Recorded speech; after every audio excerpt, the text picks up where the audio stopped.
Hello.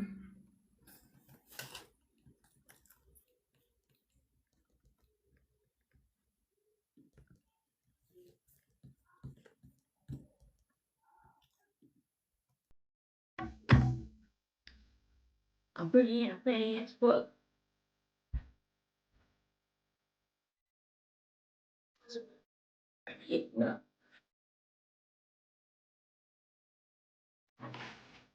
Hello, guys.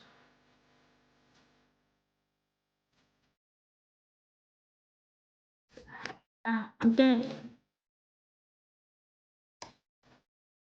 Hello. Kick back the loopy. Hey guys, how's it going? If you guys are joining in, go ahead and like, follow, share.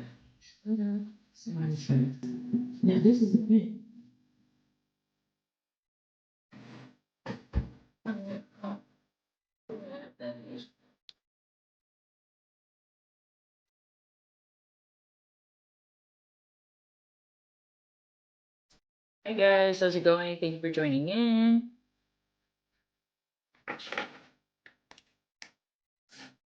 How's it going, guys? Thank you. Thank you for logging in today. I'm so sorry I was late.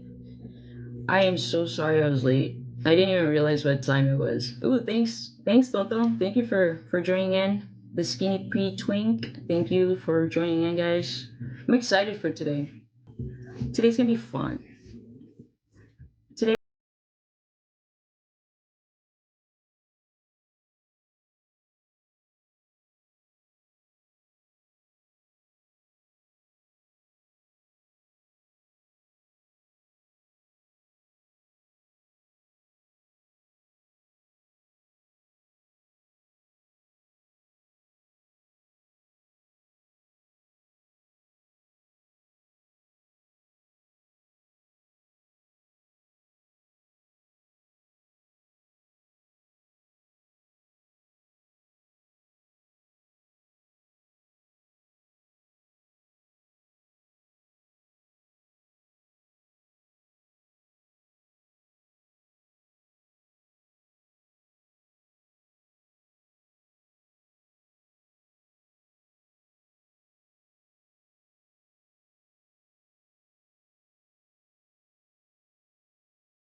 I'm gonna let Linda handle it.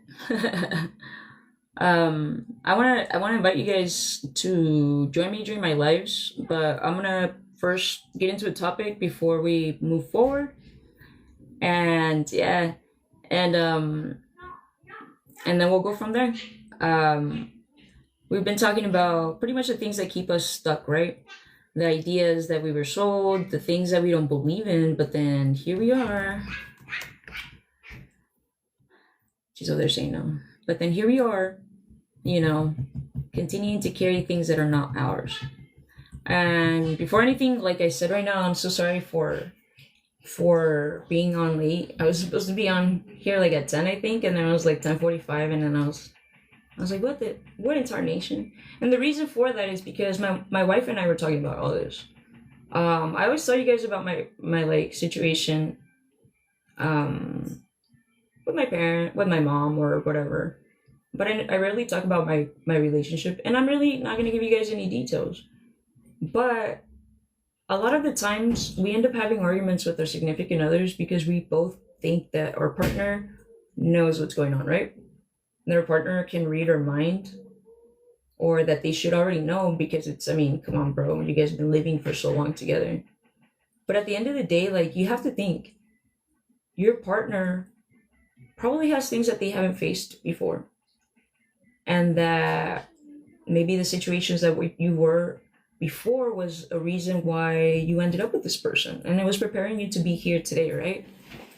um and it's crazy because I had mentioned my wife is neurodivergent. I found out I was neurodivergent after I started dating her. And yesterday I mentioned how it was weird that we never knew each other during the time that we weren't together, or the like during the time we first met. We met each other until we were in the process of wanting to change, or wanting to, like, right before we were about to get the push to, like, transform into something different, right? Guys, if you guys are just joining in, go ahead and like, follow, share your comments, whatever opinions you guys have. I'm gonna try to be a little bit more organized today, and um if you guys want to discuss something, let me know, and then we'll do something fun before I log off, and we'll have you guys jump in, you know? I'll make sure I take notes because then I forget. But pretty much the reason why I was late is because I was talking to her yesterday how I had called my mom, and it was really exciting to be able to tell my mom, like, the things that I'm doing now and the things that make me happy, and how I see that she is trying a different approach and is open to seeing a different perspective now. And only because we haven't talked in a couple of days, when before I would get frustrated and she wouldn't listen, and it was just a bunch of screaming, right? Screaming and yelling and blaming and whatnot. But yesterday I was able, because I was having a conversation with you guys, I was able to put into words what I was feeling for my mom. And it's crazy because it's sometimes after I say it or before I say it, while I'm saying it. But I was sharing with her, like, you know what, mom, like, this is what I want you to understand. Something that I've been repeating to her for days, for months, for weeks. And she finally heard me and said, okay, now I see you. Like, I'm glad that you feel happy that you're helping people and this. And I was like, mom, and it's not even like, there's no feeling like the feeling of I did something right and it wasn't something that was going to give me any material thing in return. It was something that I genuinely wanted to do. And it's an amazing feeling, honestly. I'm not going to be here to motivate you and tell you that you need to buy this or that. No, I'm here to tell you the truth. Sometimes the truth hurts. Sometimes the truth stings a little, makes you a little uncomfortable. But you know what? You need to own it, because the moment you own it, it loses its value. It loses its scariness, right? It's kind of like a dark room. As soon as you turn on the light, there's nothing to be scared of. It's just a fucking empty room. And that's what we're going to do today, guys. So, my wife and I, like any other couple, we have a little bit of hard time communicating, more because you have to understand she comes from relationships where she was never given her place, where she always had to wonder if she was enough, where she stayed because she thought that's what she deserved. And then she finds out that she has neurodivergencies, like, all into, like, halfway through her life. So this whole time she didn't know what was wrong with her, and everybody fed her ideas. Everybody, like, in all reality, she has a lot of things to say out loud, and that when she opens herself, like, there's gonna be a lot of people that are not gonna be happy with it. Let's put it that way. But you know what? The fact that we both met in a moment where we wanted something different for ourselves. Now we got caught up in our own pain, that it dragged us down a bit. And just like anybody else, we have issues. But you know what, guys? We always fail to acknowledge ourselves. And I think that that was the problem, that one of us had to be out of that cycle to be able to understand how we are affecting each other and feeding each other's victim identity. Why? Because our own trauma was what got us together, which is typical for people, right? You both relate on your past experiences, you both relate on the pain you shared, whatever family issue situation. And then when you start to show that, because you're already telling the person that these are your fears, but telling a person and then making it their responsibility are two different things. And if that's what you're aiming for, then maybe explain it, right? Because when I shared that with my wife, I wasn't telling her to fix me. I was telling her, this is what I've been working on. This is what I want to do, and this is what I continue to do. And I'm always going to water you. It's something different for her because I was somebody that was genuinely showing her support. So of course she's going to go in survival mode. And even at times she disassociates because of the intensity of her traumas. And she's a very spiritual person. Yesterday, I'm going to tell you how much. So one time I got in a fight with a guy and I punched him in the face, right? Turns out that my pinky kind of like popped out, but I guess like this knuckle kind of like jumped over and it was like right here in between. Well, I've been dealing with this since I was like 22. I'm 36. And since I like to write a lot, my hand goes numb and sometimes I can't feel my fingers, right? So my carpal tunnel is horrible. My hands, like they pop all day long. It's insane. But we've been talking, I've been able to tell her about my past without her feeling insecure or vice versa. And being able to understand each other and taking a break when we are coming to a misunderstanding and then come back and say, this is what I tried to say. Like we tried a bunch of different things in a conversation that we probably had been trying to communicate for years. And it felt good because this morning, the reason why I was late was because we were talking about that. We were talking about how we need to use our past. Hey, how's it going, Lorbass? I appreciate you joining in, Chef Autumn, Omar. But I was late because I was like, you know what? We were talking about how we would get angry, right?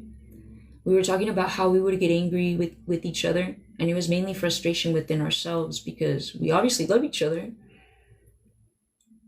But we have to face the fact that I was making my trauma her responsibility when she had nothing to do with it.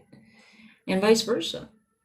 And for her to acknowledge that is a huge step because this is somebody that has had to feel like she needs to have her feelings validated in order for her, thank you, Dani, in order for her to feel like she's enough. And what I have been trying to tell her all this time is, Linda, you don't give a fuck about what I say. You do you, boo-boo. Make me chase after you. Show me that you're a badass, because you are. You overcame domestic violence. You overcame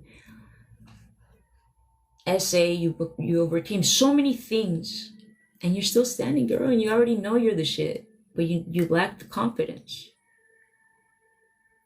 So it was crazy because for the first time, I actually felt like she was listening to me. I didn't feel like I was talking a lot of bullshit, because a lot of times I felt like I had to over-explain myself in order for her to believe me. And that wasn't something that I created. That was something that somebody in her past created.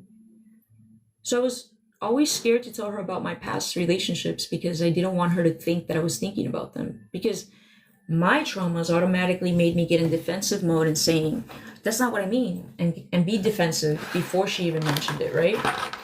Because we're expecting it. We prepare ourselves for disappointment before it even happens, right? So even if she was asking in a normal way, I was already taking it as an attack. So finally today, after having a great conversation with you guys yesterday, I was able to talk about that with her today. And she was able to share her perspective and to analyze the conversation we had yesterday, how she took a break, and how all the time we were trying to communicate the same thing, which is, I love you enough to make sure I water you and to accept that if one day you choose to not be with me, that I will still be at peace with it, because I love you enough that I want nothing but the best for you. And that I accept that maybe I was somebody that was supposed to teach you something. And vice versa. I love whenever she has like a bitch face in a gorgeous way. But she's so insecure and she always says that people look at her and stuff. And I'm like, that's because people are jealous of your gorgeousness. You have such a like antique, she has like antique features, like 60s type. And she looks younger than her age.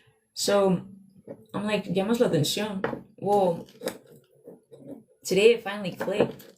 And everything made sense. And I was like, that's crazy, right? How we both meant to say the same thing, yet we were both so traumatized by our own nonsense that we would get in defensive mode when in reality we were transmitting the same situation. All we had to do was take a break.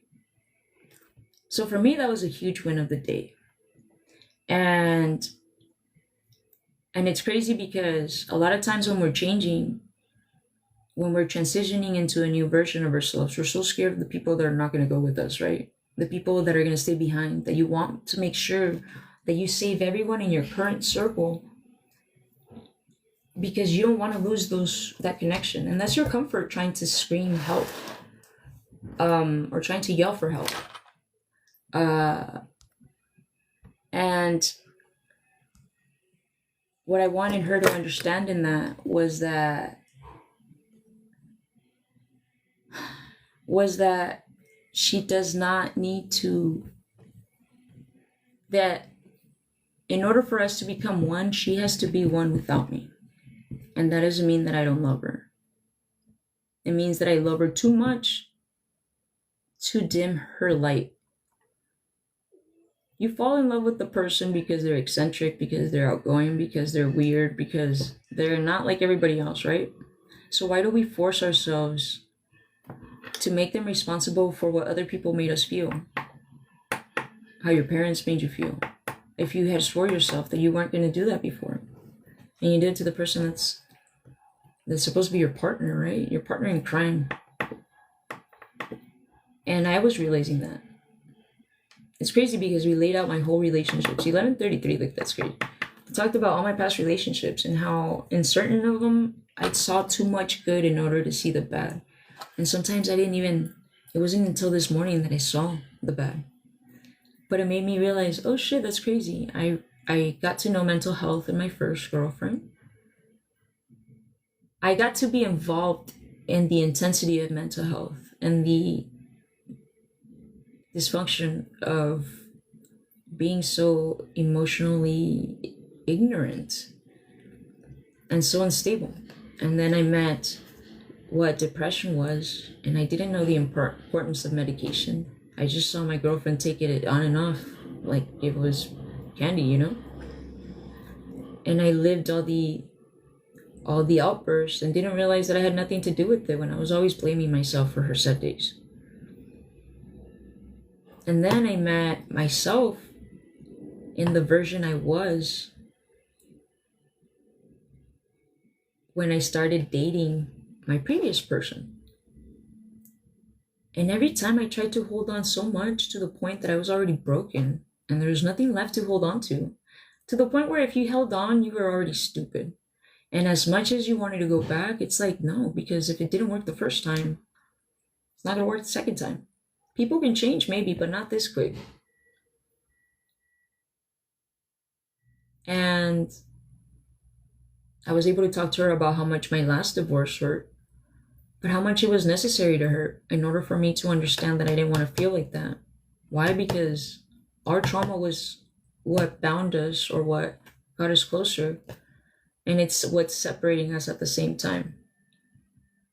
That we both have a choice, that I want to grow, and she can either grow and feel like she needs me and continue to need me if I ever decide that this isn't a place for me.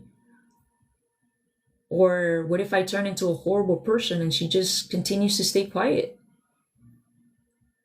How can I love somebody that stops being themselves to please me when I fell in love with them because they were being themselves? Right? She was a person that made me see, like, okay, I want to change this. I think I should probably check myself before I wreck myself. And I started to work. I had already started to work on my confidence, but then I started to see my actions and how it affected my relationships and how my 3-year mark was coming up and how I was scared and how I could see, like, I believe everything she says, but I feel like I have to explain myself.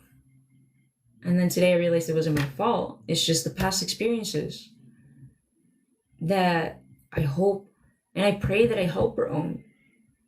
Because you know what? She's still here. Because the biggest win you can have isn't how the other person is going to fall, it's how you get up, right? What good does it do you to do something that hurts somebody else and it lands you being locked up? I was telling her today, I was like, we watch a bunch of documentaries. We watch about serial killers, and at some point I was really intrigued. Guys, if you guys are just joining in, go ahead and like, follow, share, help me reach my goal, guys. Don't keep the secret to yourself, guys. I'm fine, I promise. I can be immature and I can have serious conversations at the same time. So don't be fooled. And I think that you guys are trying to figure that out because you don't know if I'm being serious or not. No, I just laugh at my own discomfort. But anyway, it was a cool conversation because it gave us a lot of knowledge about ourselves and about each other that we thought we knew. That after 3 years of marriage, we barely found out. That's crazy, right?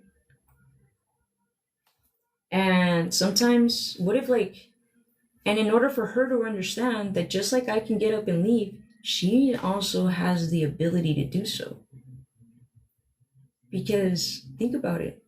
This whole time she's like thinking that she has to depend on somebody. Or that she's not enough, or that it's probably her looks, it's probably this and that. Always doubting herself.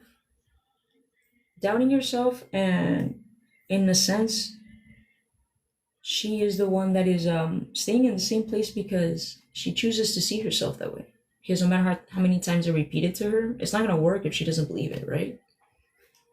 I can show her a whole ass fucking journey of her beauty, and she's not going to see it until she wants to see it. And it's cool because before, I'm not going to lie to you, there's times that we were upset with each other after live, and then it's like, well, you want to help everybody else, but you don't want to put into us. And that bothered me a lot because it made me feel like a hypocrite. And it bothered me because I knew that I was trying to help her, but she wasn't ready to see that yet. And I love the fact that it happened this morning.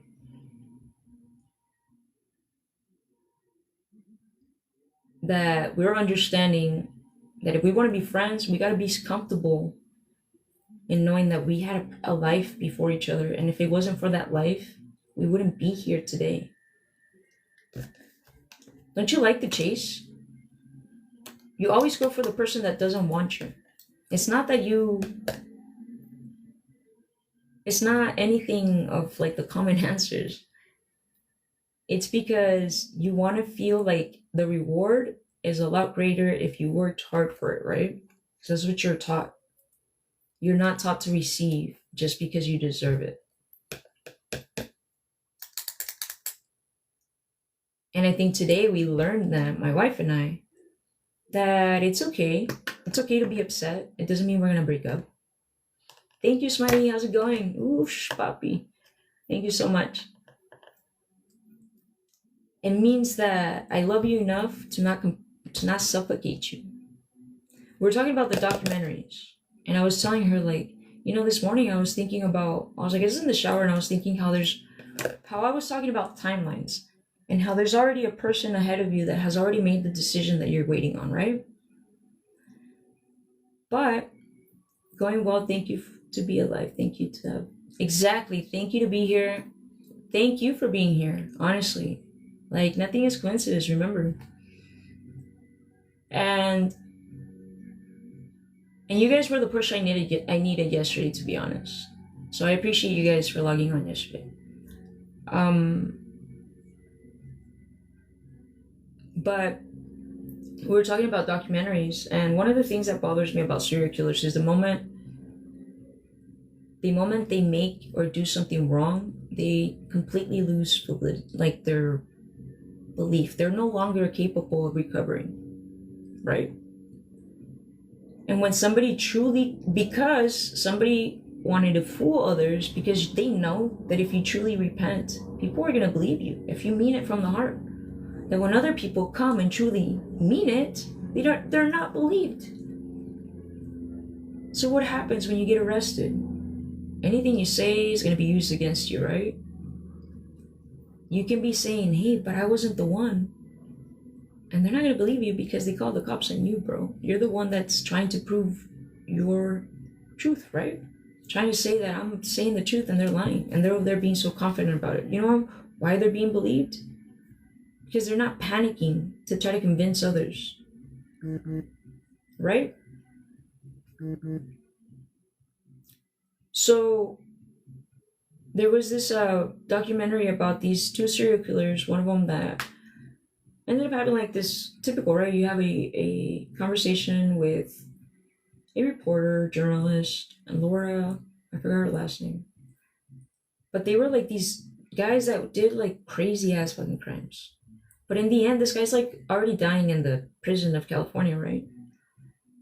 She came up to him like the only one who needs convincing of anything is exactly not the reflective world. Exactly, because the reflections are the ones that are made to make you doubt. To make you try to find external approval. I mean, if you're not conscious, you're easily manipulated. And you allow that because you believe everything you're told.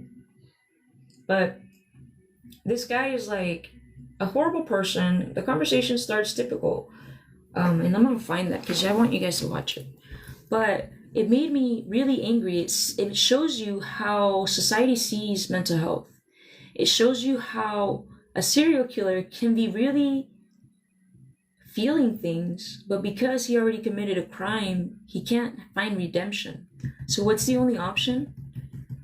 To ask for forgiveness at the last second of dying, right? Because in reality, the world's not going to believe you, and the world doesn't need to believe you. That's the thing that you need to understand. That in order for you to be right, everybody needs to go against you. That's probably the best part. Let me see here. I'm gonna go to my email because I had a message that the girl that did this book. Her name is Laura. If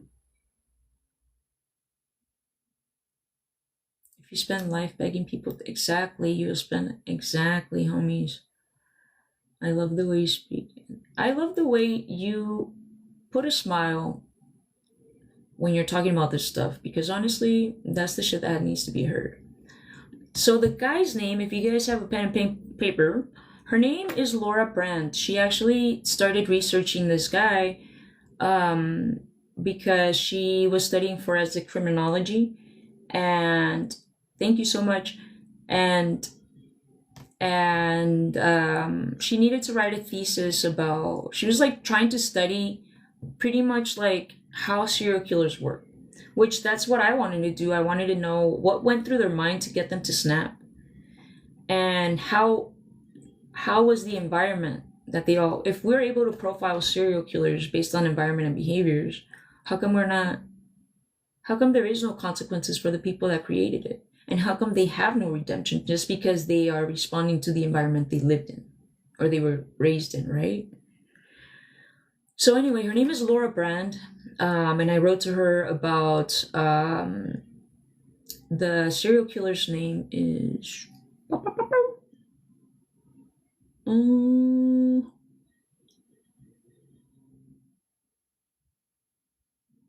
And she responded to me, dude. That's even the best part. I love that. I'm gonna follow up with her. Bittaker. Robert Bittaker, I think is his name.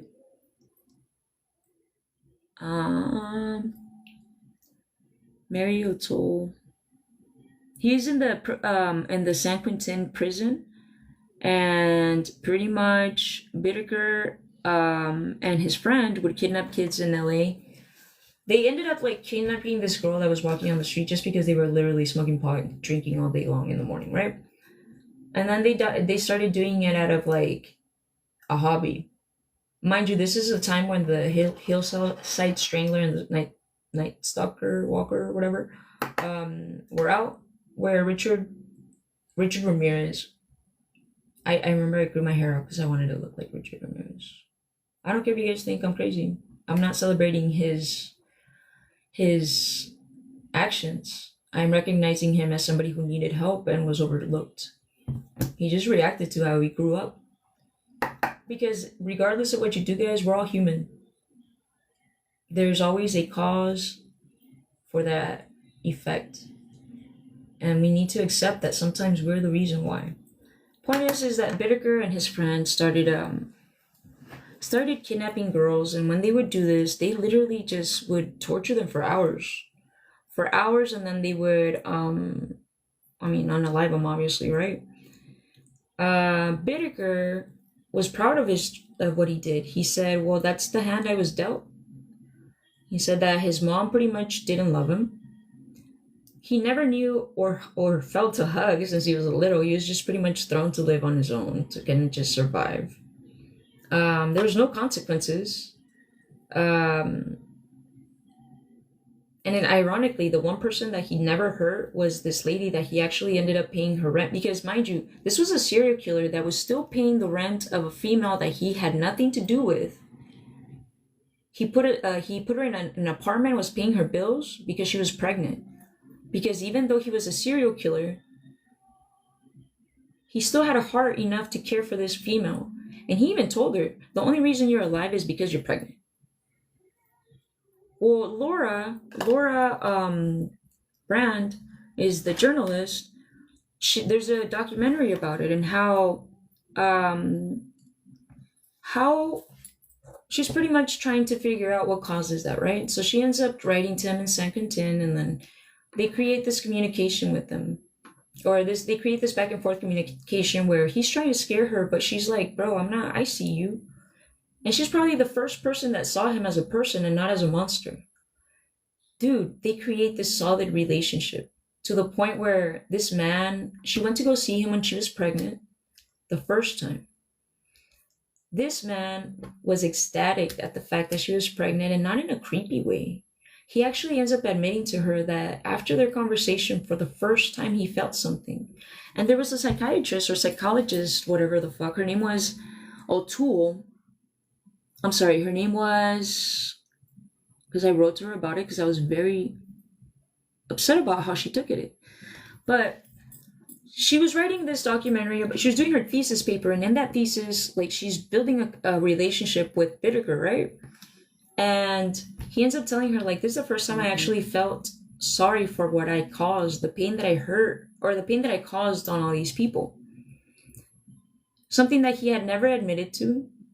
He smiled at the things that he did, and he's finally crying for the first time. He's already gonna go to the death, he's already, like, sentenced to death. He's just waiting for the day. And nobody asked him, what are you feeling? It came from him. You hear this in the honesty in his voice when he says, hey, so what are your kids gonna call me?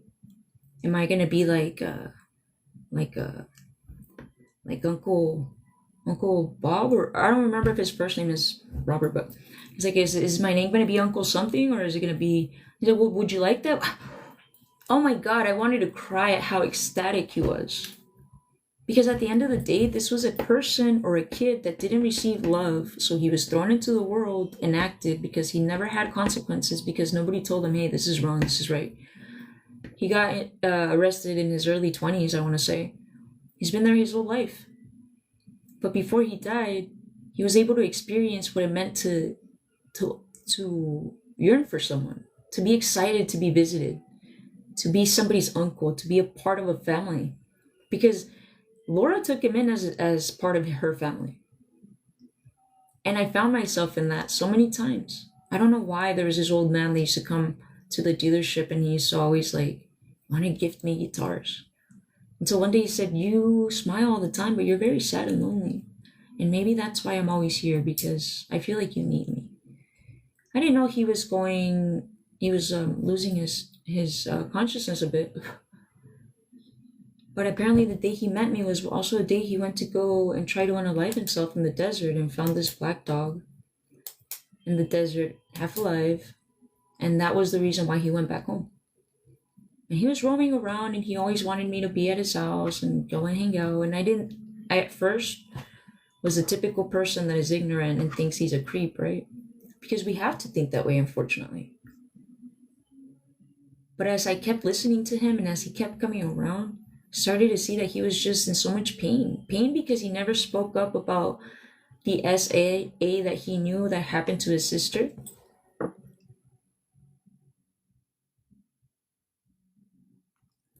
Whatever, guys, I got restricted. But he pretty much, um, he didn't speak up about what was going on at home. Okay, he didn't speak up even though he knew, and he knew what the consequences of him not speaking up were. Apparently, he met Dolly Parton in a paper company or a paper mill in Washington in the early 70s, 80s, I don't know. And he experienced it again, and he didn't say anything again. And he had to carry that. So when he lost his wife, the only person that he truly, oh, and then on top of that, he sees it happen at home with his kids. He has a daughter and a son. He sees it happen at home too. And I feel like he didn't react to that either because his daughter was mad at him and his son hated him.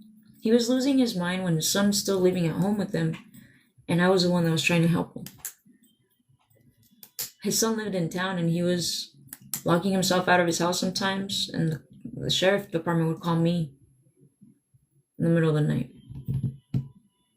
I invited him over to eat one time and he was just so happy. He was so happy to be part of something. And I'm beating myself up because I always want to go. He's in a house finally. But I wanted to go see him. And sometimes I lose track of time. It's already been like 6 months since I saw him, and I was supposed to go back a week after that. And I got a guitar that reminded me of him. The song by the Beatles, because he's the reason why I have that burgundy guitar. He put a down payment on it so that I could go get it because he said that if I loved playing guitar, that I needed to play guitar. But he plays that one, the Beatles song by Come Together song. That's his favorite song. And when I went to go see him, it was amazing because he saw me and he didn't recognize me. He was already going to start yelling at me. And then he smiles really big and he's like, "How are you?" Let me see if I have a picture of my sir. Let's see.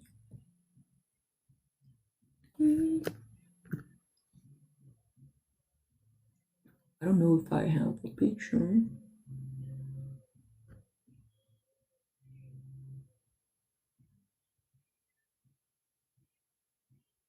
I don't know. I don't think so. But I found a sticker, guys. But yeah. Point is, you lose more by holding back than you do by taking that first scary step. Because you can either wonder how scary it is and imagine it, or you can just do it and get it over with like a band-aid. So I really hope that you guys are trying to do things like a band-aid. Why prolong your success? And people are supposed to come and go. So you have to be ready and allow people to grow around you. To be a good version of yourself so you can take advantage of the moment in front of you. Because we live so wrapped up in the coulda, woulda, shouldas, or maybe in the possibilities of things that you're imagining because of things that happened in the past, things that you haven't resolved. And then we take it on people who have no idea, who can't read your mind, that they also have a world in their mind that they're dealing with. They also have their own battles. And then when you're thinking that they're supposed to know what that means, that you probably have to set up a cue or something. That just as it's so easy to remember something so small, it's so easy to give a clue. And that you have to be at your 100% if you want to make anything of anyone around you. That your happiness is contagious. And it is contagious and influential. I'm always going to repeat what Rebecca said yesterday about how she wants to be happy. She wants her kids to remember her as a happy person. And in order for her to do that, she needs to truly be happy. Your kids know when you're faking it.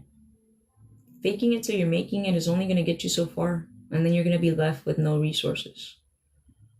So you can either fix it now, or you can wait until you're 45, until you're 50, 60, and wonder, why didn't I do it back then? Man, if I would have done this was fucking easy. If I would have done this, I would have been able to experience my 40s, my 50s with much more energy. It's crazy because just a few years ago in 2016, 2014, I didn't know shit about mental health. And in this conversation that I had today with my wife, I realized that my sister probably had a little bit of autism, that we all probably did. But we are so stuck to label it as something bad or as something that is allows us to not have a choice or something that says that what we know is because what's the one thing that people do whenever there's somebody with mental health? Oh, she's crazy. And it's like it's bad. No, she's not crazy. She just wasn't given a choice. She just had to over explain herself and she's fucking tired of it. Maybe you sit down and listen a little bit and she wouldn't be so crazy. Maybe you're just in denial and she's right and you're wrong. And she's trying to help you, bro. My wife told me today, she's like, it's crazy. She's like, because I've been so wrapped up living in the possibilities in situations that I create myself that I'm not enjoying the time that we're spending together. I'm like, that's exactly what I'm trying to explain. I was like, and it doesn't mean that I love you any less. And it doesn't mean that I feel like you love me any less because I know you don't. I was like, but I feel confident with the love you give me that it makes me want to be a better person. And when I tell you to do stuff on your own, it doesn't mean that you're annoying me. It doesn't mean that I don't love you. It means that I enjoy seeing you thrive because that's the reason why I fell in love with you. Because you overcame all those obstacles. All those guys that are so possessive and like, ay, mi jaina es mi morra. Bro, stop buying big trucks and dick enlargers and go get therapy, man. Because who knows, you'll probably be a better fuck if you work on yourself. Girls are supposed to get theirs too, If you want, I can draw a map of where is that.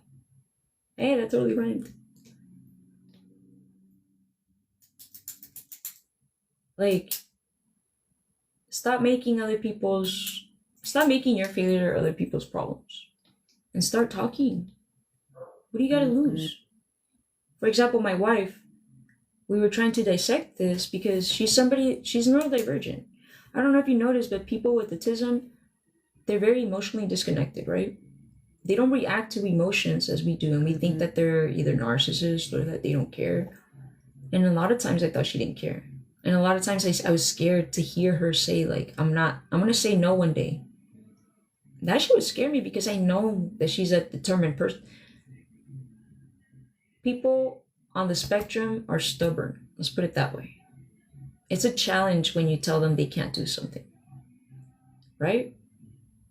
With more reason, they're going to do it. There is nothing that you're going to change in their mind. And that was my wife. And today, as we were talking, she's like, it's crazy. Like, I didn't realize I did that. She's like, there's times that I don't even remember certain arguments. She's like, because in reality, I'm trying to explain to you what I'm trying to say, which in reality is the same thing you're telling me that you're trying to say, but I'm over here because I want to validate my emotions without thinking that you already did. I was like, exactly. Why? Because you're in survival mode. The second that I give you a different opinion, you automatically feel like I'm attacking you because that's how it was anytime you express yourself in other situations. And I acknowledge that. And I don't blame you for your reactions. But you got to remember, it's not me.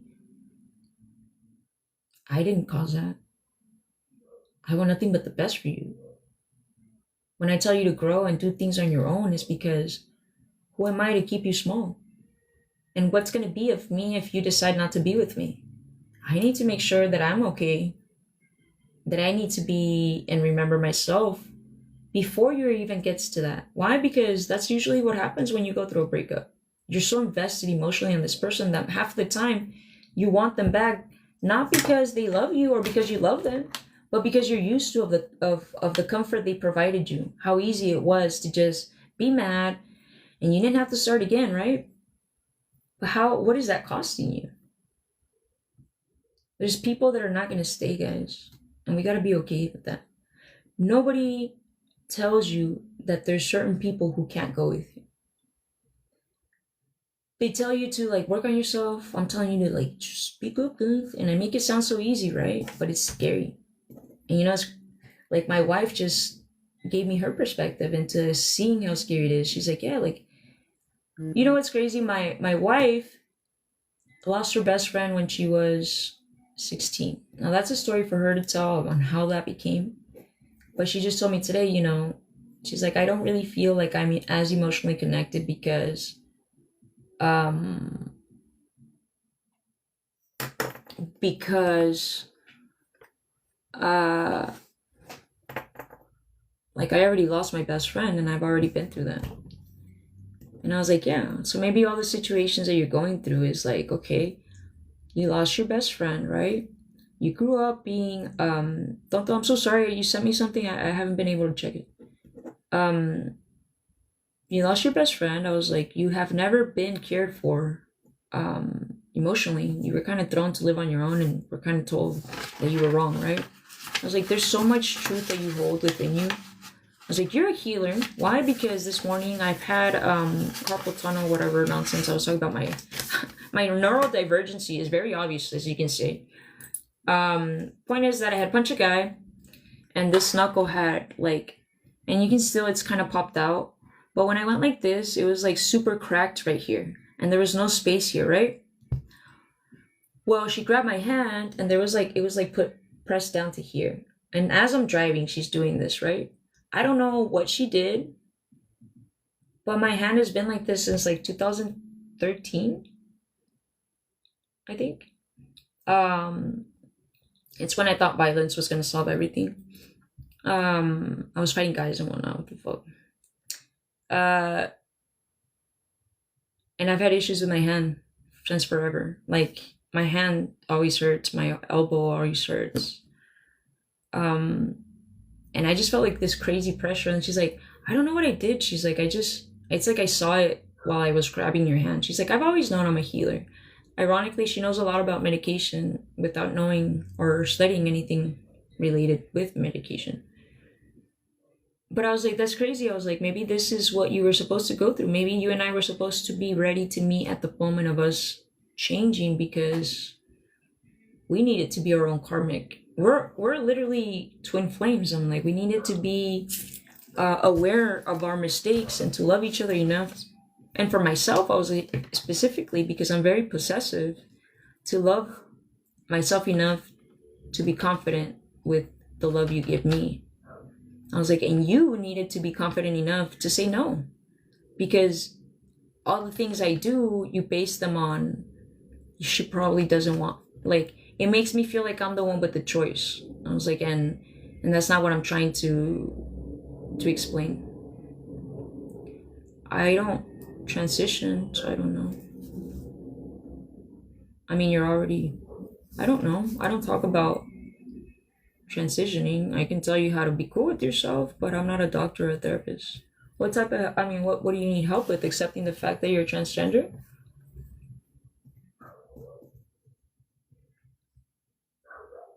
I can only tell you from my experiences. I'm not a doctor, I'm not a psychologist.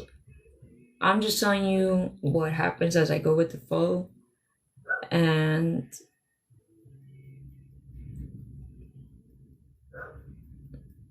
I don't know why this sounds like Marie. I feel like there's been people that have been, and that's another thing. I'm gonna answer your question right now, white joke. I apologize if I sound like I'm disregarding it, but I'm not. But something about me tells me that you're trying to troll me.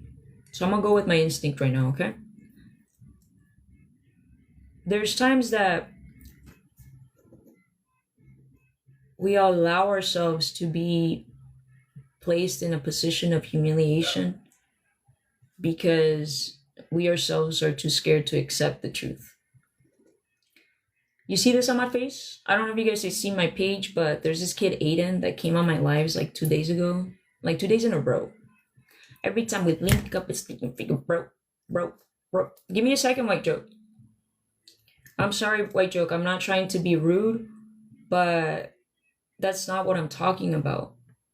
I'm not talking about how to be a boy or a girl when you look a certain way. I'm telling you about how to be confident in yourself to feel secure enough to, you already know what you have to do. I can't give you a freaking blueprint. I don't know your life or your situations. I can only tell you whatever it is that you feel within you is probably the right choice. And if it doesn't feel right, then don't do it. But we keep telling ourselves that we got to do what other people say we got to do. Or that if I say one thing, that the whole world has to fucking follow it. No, they don't. And the reason why I disregarded your question is because I'm gonna be blunt. I'm a very blunt person, and I'm not gonna waste my time in feeding into a joke when I'm trying to talk about something serious. And I'm gonna make you feel more stupid than you're trying to make me look without even having to be rude. So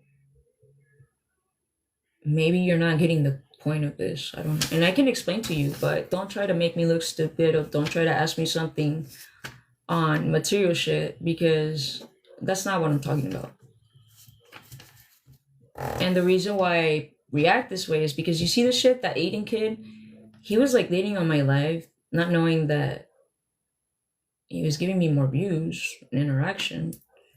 But he was just like, I was laughing because he was like so angry. And I was like, who hurt you, Aiden? I think about it and it's like, I want him to jump in. Like now I live for this. Why? Because his issues and insecurities, I thrive off of that because I know that he's trying to make me feel small. So I'm gonna make you feel silly. And I don't know if you guys have seen my page, but I made him a little song. And yeah, I have a feeling he was an Osabo kid. I jumped on his page and then I saw somebody with a Tizoc haircut. So I was like, I knew it. But anyways, the fact that people have to go out of their way to put somebody on the spot is crazy. Because it's like, are you okay? Did you not? And it's okay if you didn't get a lot of hugs because I didn't. Now, like, I hug all awkward. But I can say it and I can admit it. And I don't need to make anybody else feel bad or try to make anybody else look ignorant by reflecting my insecurities onto somebody.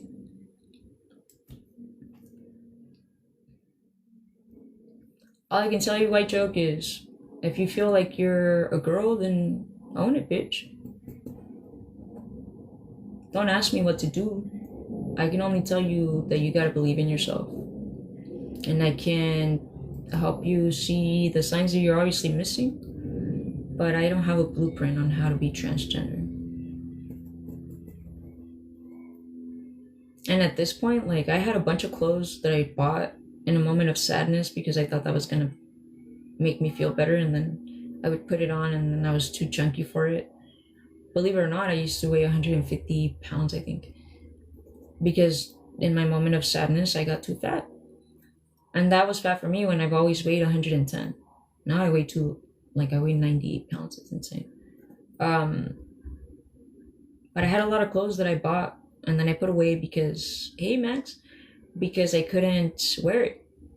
I was like too small or too big. And I never knew how I wanted to dress. And now it's like I dress like I dress like Mr. Rogers' Neighborhood. My Vans. You know that PFs are the best Converse you can get. They're not Converse, they're the original Converse.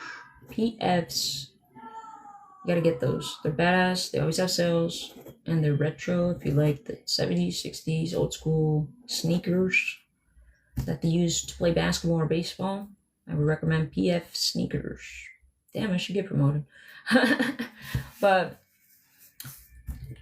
point is that I didn't know how to dress for a long time. I didn't like my hair. I ended up cutting my hair bald almost. I had a mohawk for the longest time. My dog and I had matching mohawks. Mountain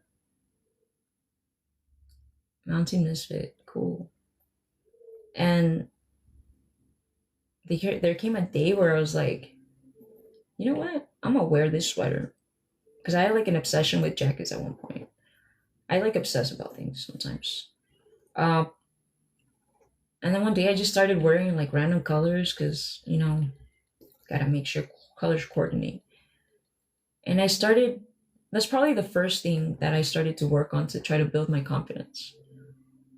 Because I was like, if I can wear this and somebody else aside from my wife says that it looks okay, then I own it. But I gotta be sure of myself. I have to behave how I feel. So I did. And everybody would be like, man, like I like how you dress. I'm like, I know. Me too. And now I don't even like I'm happy with like I didn't know how cheap it was to be an adult. Because all my clothes is plain. I can buy a packet of colored shirts and I'm happy. Shit, Walmart has the I wear like I wear like 11, 12 in little boy size. So Walmart has like $3 t-shirts and they're fucking badass and they have these awesome pants that are like all it seems like Walmart knows that I'm in a certain style because they're like bringing out the old school vintage pants and shit.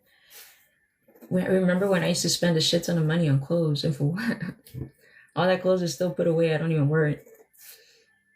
Um, I bought a jacket one time. It's badass too, and I think I wore it the day that it arrived, just to see if it fit. Um, but why? Because in my house, if you wore something eccentric, it was like, "¿Tú qué te crees? Who do you think you are to wear that?" Or, "Oh my god, you look so stupid." Straight up, and it was like jokes. So our reactions are based on our past, and we have to learn to accept that your current wife, your current husband, the current friend you have, the person that you're consistent with, has nothing to do with that version of you. And if you really don't want to be that version, then practice it. Take the steps. Admit your wrongs. It's such a relief to know that you're both on the same page, but you both were expecting to have telekinesis powers and to read each other's mind. And just like you can't read theirs, or just because you're more emotionally in tuned, that you know how to pick up, that you're hyper vigilant, it doesn't mean that everybody is. Remember, everybody goes through different levels of pain. The fact that we have levels is crazy. Think about it, like there's also some people that are not going to go along with you in this ride. That when you start speaking your truth, their true colors come out. And that's because your growth is it's like a mirror that they're not ready for yet. You don't know if they hit level and they don't care exactly. You're stuck. You are reacting to ideas that you created yourself without even expressing yourself. Use your words, is what I tell Frida. I don't understand you when you're crying and yelling. If you express yourself properly in a calm way, I'm going to react the same way.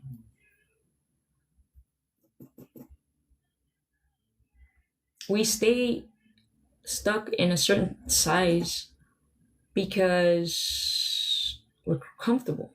And growing means that you're going to have to take on a new shape. It means that you have to make more room. It means you're going to have to let go of old things that you probably were in love with at some point and you reminisce the person you were then.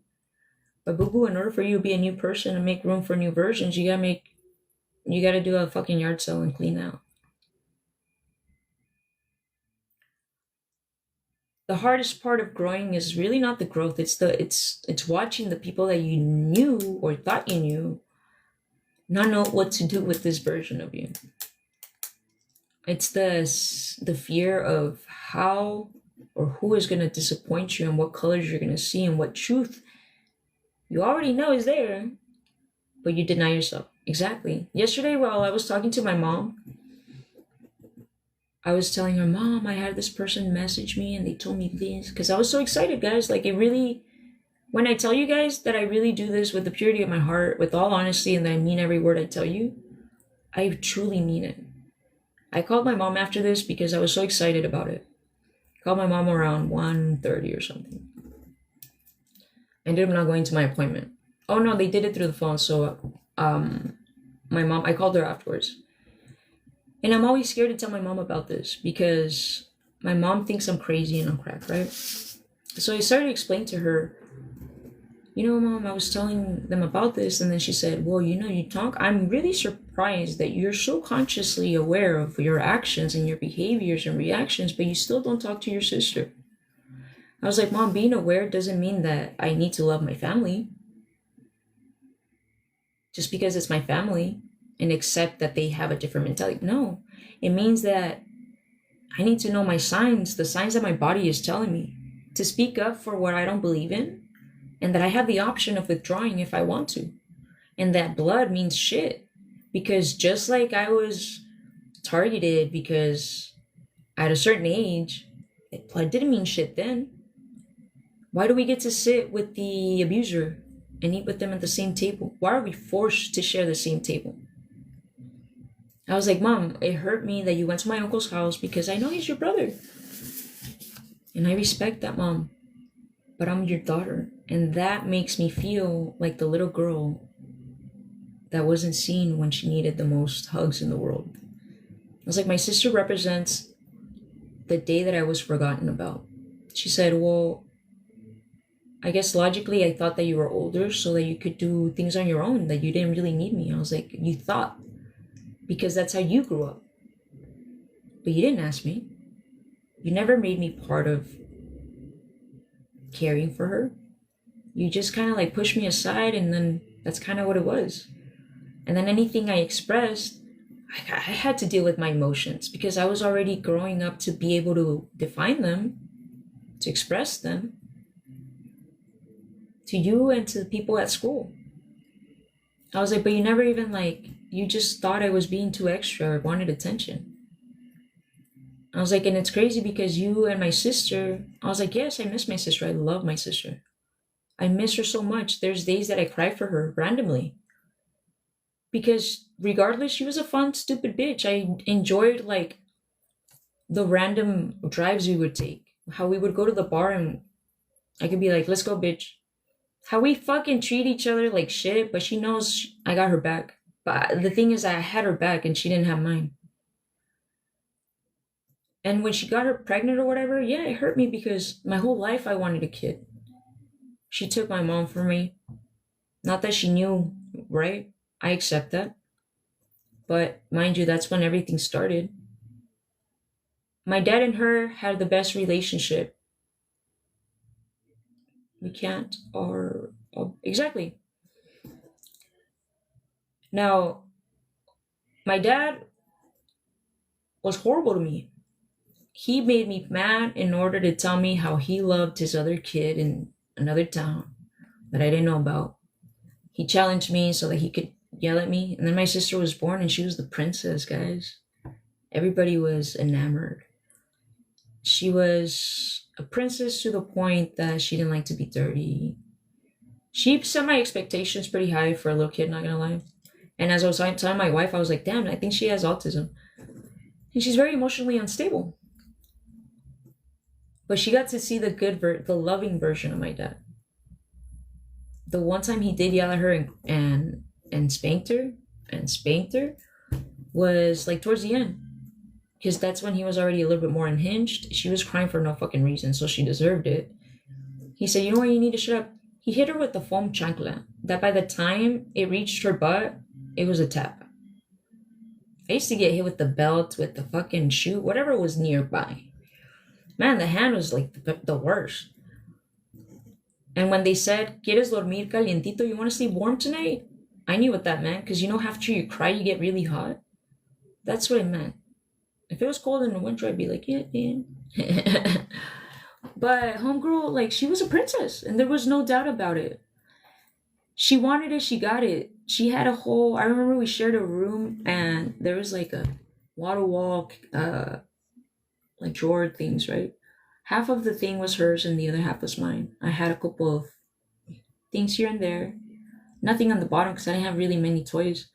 My sister's whole bottom drawers and shit, like the cabinets, they were full of shoes.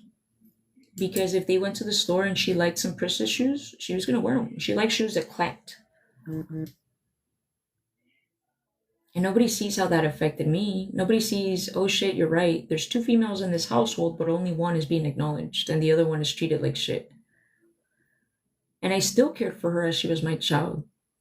I got a place so that we could be, so that she didn't have to feel like she was, because my uncle housed her for a bit. I remember I cried because I couldn't care for her when I came back from North Carolina. So she was staying with an uncle when my mom was in Mexico, for her freshman year in high school.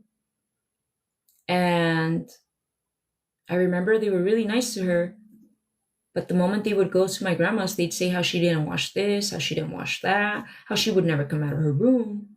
And my thought was, well, have you discussed this with her? Because she says you guys are always telling her not to do shit that she's always offering. And then I got to stay there. And I would always offer, I would always start. And I was always moved. But everybody was always complaining that I was always being messy. Shit, that house was a mess before I got there. And it wasn't done by me. I would only go there to sleep. Same with my sister. If anything, she was already old enough to not play with toys. All she had there was a bag of clothes. Well, my sister ended up having to go to Fresno, California with my aunt and stay there for a semester because that was the best option for her and being in a place that she was welcome. So I appreciate my aunt for that. I remember it was the hardest thing to have to see her go. Oof, I don't even want to think about it. But it was hard because, that was my little sister and she didn't have to go through that. She needed to have a normal childhood, something that I didn't have. And I couldn't do anything to provide for her. So when I had the ability to, I made sure I got myself an apartment so that she had her own room. And even then it wasn't enough because I didn't get her a bed. So it didn't matter that all my money would go to rent, a place I couldn't afford. That half of the time, I only had $20 left for the whole month to make sure we had food. That I was borrowing money left and right that I knew I wasn't going to be able to pay back. Because I wanted her to have some sort of something. And I worried about her a lot. I didn't want anybody to inconvenience her. And when I was going through my whole situation, it's crazy because, I remember one day I had to go into her room because her and I are very, weird. We don't know how to hug each other. We hug like the stepbrothers. But I love her. I mean, I remember when I was able to finally afford things for her. I bought her, I was able to set up her room for her. She had her bed. She had a place where she didn't have to worry about bills. I paid for her insurance for the longest time. She didn't like the car she had or that I passed down to her, even though it was a brand new car. It was never enough, right? And I always overprotected, so I came off as if I was too much or just so hysterical, right? And yesterday I was talking to my mom. She asked me about my sister, and I was like, Mom, you don't see that I did so much for her, and that it only took a couple months for her leaving the house. Mind you, Mom, my brother and my sister have had you. They've lived with you by themselves for years at a time. And I moved out of your house at 19. And all I've ever wanted was to have a relationship with you how we did before my sister was born. Because I need you to hug me. I need your hug sometimes. I need my mom. Who doesn't? I was like, and that's why I still try. And it hurts when you tell me that I look like a crackhead because I lost weight. Even I could be telling you, somebody said this, or somebody told me I changed their day, right? I shifted their mentality, whatever. That mom is more valuable to me than anything. I was like, and that's what I want you to be proud of. But you still doubt me. I was like, and the fact that you doubt me, Mom, it makes this whole cloud on me. And I take it out on Linda, I take it out on everyone. And then there's you're right. There's this whole cloud over you. You can have had the best day ever. And the fact that there was doubt in her voice changes you. And it does. She said, well, yeah, but then your sister was saying how you're probably in love with her because you're just not the same person. And I was like, that's the problem with you, Mom. That you are around my sister. And my sister, I'm not saying that I'm not open to the possibility of a reconciliation, but you have to understand that the second she left, Mom was like, whenever I needed something from her, she would humiliate me first. She would throw it in my face. She would make me feel like I was the lowest for asking her, for having to ask her, when I was providing for her. Where I would have punched that motherfucker in the face if he would have gotten any closer to her. Because multiple times this cholo guy that I set her up with humiliated her, would come here and yell at my house. I knew the guy carried a gun. I didn't give a fuck. I went and I said, what, dude, do you want to make out or what? Get the fuck out of my house. The guy was like, well, I'm going to hit you. Hit me, bitch, so I can call the cops. Hit me. If I die today, today's the day, baby. I ain't scared. Why? Because that's my sister. Would I have been able to do that for myself? No, but I wish somebody would have showed up for me like that. Many times. Mind you, my mom came. I wasn't allowed to have my mom cook for me because I had my wife. But nobody recognizes that I never had my mom. That my brother at an older age got babied by my mom. That my sister gets babied by my mom still. And that I've always wanted a kid. That I would literally cry with the thought of me having a kid, and that I thought that was the only thing that was going to make me be closer to my mom if I gave her first grandkid. Because in reality, I was the only hope. My sister got a shot earlier in her age that her hormones are all out of place. And she wasn't allowed to get pregnant. They told her she wasn't able to. Well, my mom and her decided to get a place behind my back because my mom moved with me, and I was like, Mom, this is amazing. You're going to stay here. You're going to help me out. Now I'm finally going to be able to get on track because I got into so much debt. Yeah, sure. I made plans while they left. My mom came in August, and I want to say before Thanksgiving. We didn't even spend Thanksgiving. Oh, I think so too. I think I wouldn't have been a great parent, to be honest. I wouldn't have been committed. Maybe that's what happens. And you know what? At the time, I wasn't ready. I would just needed to feel needed. I wanted that unconditional love that I was searching for. And that I wanted from my mom in reality. So I come to find out they're about to give a deposit into an apartment. They move in together mid-year. And I found out just because I heard them talking on the phone. Well, apparently the living with me, thank you so much, Max. The living with me was uncomfortable because I garden or because I have the AC at 75 and my mom is too cold at night. Because it's just like, it's very uncomfortable because you don't like, just because I have boundaries and I'm not a child anymore and my mom is in my house. And maybe it's not something that is accustomed in her house, but in my house I rule. And we can coexist if we all respect each other's boundaries. My sister and I had been able to. Well, my sister was like, no, you have your wife, tell her to cook for you. They move out. Okay, cool. I come to find out that my sister, in the 12, 15 years that she lived with me, not once did she bring a person over because she knew the consequences. Not once did she have a pregnancy scare. By February, they moved out they moved out in October, and they spent Thanksgiving with whoever the fuck, because I wanted to have something in my house, and it's never, the times I invited them, the first Christmas my mom spent here in the US, I wanted to have Christmas at my house in PJs. She was here and she was in a hurry to go to Mexico. Well, in February, I've come to find out, I knew that my sister was going to be pregnant because my mom would just leave it. Oh, she's with her boyfriend. And I'm like, are you serious, Mom? What kind of respect does she have for you? And why do you allow her, but you would make it sound for me like it was so wrong? I was like, you baby her so much and you don't even realize it. My sister has told my mom in her face that she is two people, one around her and another person around her. I was like, okay, Mom, now you got your fucking grandkid. Good for you. I don't know the kid's name.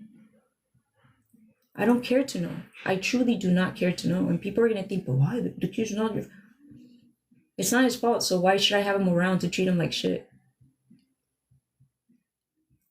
He's a mistake. Why? Because my sister's still living her life. She went and she spit up about the Yuma Yummies and she became one.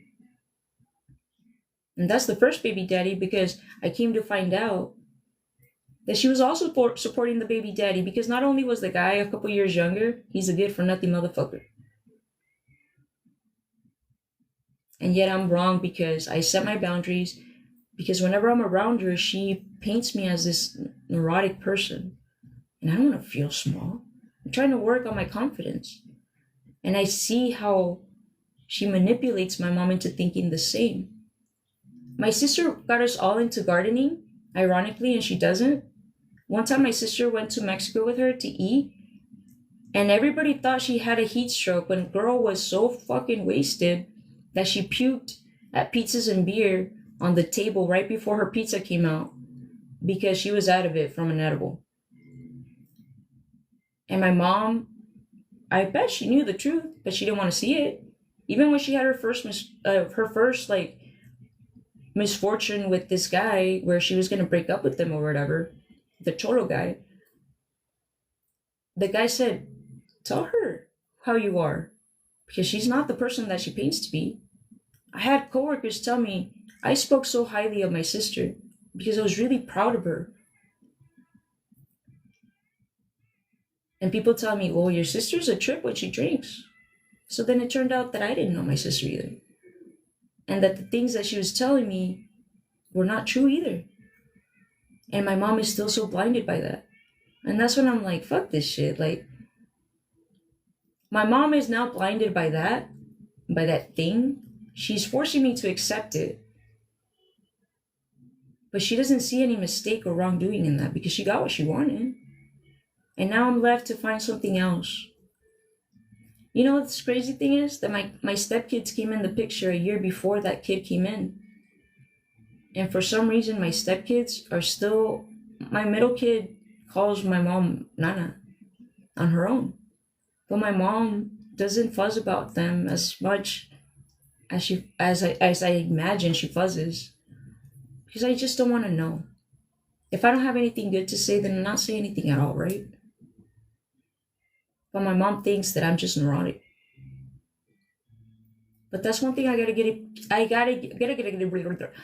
my grandma from my dad's side. That my uncle took in like 7 kids that weren't his, and my grandma treated every single one of them like if they were her blood. But my mom made it seem like there's a difference. You know, she showed me the difference. She's not when I would tell her about, but you know, no, don't yell at her. She just only works with what she knew. I'm not mad at her, but she doesn't know how to acknowledge those things. She thinks that when I tell her, "Mom, this is why I'm hurt," she makes excuses for my sister, and right now she's brainwashed. Now I recognize that she is going through a process herself, and that there's times we argue. But I tell her, you know what, Mom, like yesterday that I told her that, she acknowledged it. And she actually stood quiet and said, "Well, I guess you're right." I was like, "Mom, remember what I told you that my sister was the one that gardened first, and then now we were all sucked into it?" I do too, honestly. I do too. And she was finally able to acknowledge, like, "You're right, I didn't know how things work because I didn't go through it." She's like, well, you gotta admit, she's like, "I'm also trying in the process, and I'm also trying not to be sucked in by your emotions. But I just don't understand, and your sister is right. You're a complete different person." I was like, my sister says that I'm a bad person now because I'm not accessible to her. Because she can no longer yell at me and tell me to give her, and she knows that I'm gonna fold because I love her too much. When I would ask my sister for $20, she would humiliate me and throw them to me on the floor. One time I was over my head trying to survive, keep the light on and shit. I asked her to help me get a loan to make sure that we caught up on everything. She literally like almost made me get on my knees. I was crying to her because I looked for every other option before I asked her. And to this day, she hasn't like, I paid it off. Yes, I paid it late a couple of times when I really, really couldn't, guys. But I paid it completely off. I didn't make her pay for it. Not 1 cent. And I never charged her the money that she borrowed from me. I wouldn't even question to her. I would see her come in with Jack in the Box and then not have money for gas. Because mama's bougie. She has her fucking shoes fetish and her purse fetish and her nail fetish. She's bougie as fuck. Kali Uchis is like my sister. Maybe that's why I like Kali Uchis, because she reminds me of my sister. But you know how Kali is like, why does everybody hate me? Please don't hate me, or something like that. That's how my sister is. My sister has told me straight in my eye and said, I do not give a fuck about other people's feelings. I don't know why, but I just don't give a fuck. And I believe it. And my mom doesn't believe it. Crazy, because when somebody told me about my sister being pregnant, the first time they told me that I was gonna end up taking care of her. And I probably would have. Because it was too easy. But right now I don't want shit to do with that. And call me selfish, call me wrong. That is my mentality now. Am I open to a possibility of it changing? Yes, because we can all change. I am open to the possibility of having a different perspective tomorrow. But right now, that is something that I'm still working on. But I realize that I can't be around my sister when I'm small. Hello, Yancy. I can't be around my sister. I don't feel any attachment to her kid. Because for me, my sister's a symbol of when my pain started. For me, my sister's a symbol of what I didn't have with my dad. She's a symbol of what I don't have with my mom. Because even when she was younger, my sister couldn't do any wrong. My sister didn't do any chores until she was 16. Hardly. Because, ay, mija, pues no quiere. But then again, I was 11, 12, washing every fucking dish in that plate in the house and was shunned upon if I cried about it at my grandma's house. It would literally take us 2 hours to clean that kitchen because everybody and their mama would go eat there. And nobody would wash the dishes. They didn't wash dishes until the end of the fucking day. She had 11 kids. And they all have like 3 or 4 kids. I don't know who you are, Hancock Killer, but I have a wife, so I don't appreciate the wife. This is another thing that pisses me off. And I'm sorry, I know you don't mean it in any bad way, but I don't understand why when you're talking about something serious, people think they can go for it. That's your problem, not mine. People think that you're open for business or that you want to have, like, when I say message me, guys, I'm all open for you guys messaging me and telling me what I can do for you. But don't message me trying to find out about what my son is. Because you know what? That is irrelevant. My life with my wife, if I don't bring it up, don't ask about it. Don't call me a wife if you don't know me like that. You don't go up to a person and grab their cheeks when you just met them, right? Just because you said hi to them the previous day. Don't do that shit. I'm nice, but I'm not stupid. And I have boundaries. And I don't give a fuck either. I can have feelings for people and feel sorry and compassion, but I can also be the biggest bitch ever. You're not gonna fool me. And I'm gonna cut that shit real quick. We ain't wasting time right now, baby girl.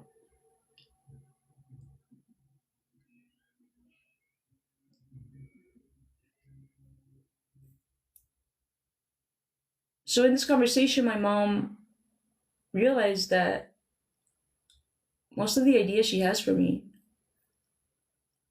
I know, I gotta tell you a story, Max. But I'm like, Mom, you're like going based on the ideas. I'm mad because every time I'm around her, I don't like how I am. And the old version of me comes out, and I don't like that person. And I'm trying not to be that person.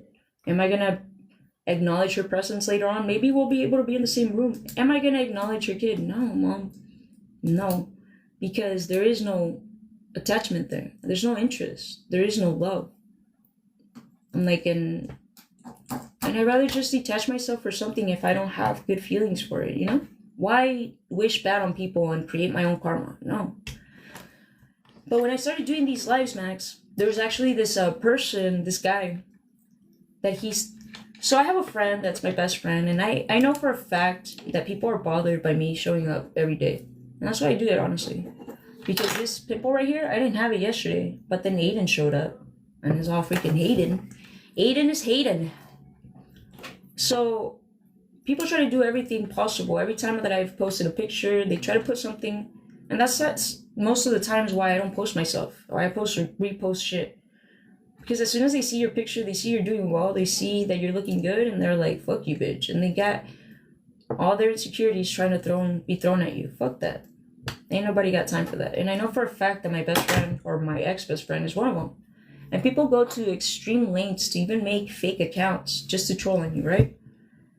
And you can either be upset about it and say, "Oh, Aiden was like saying I was ugly." Or you can say, "Yes, I'm ugly, Aiden, but I'm married. And I don't give a fuck. God sent me to piss the world off." And you know what?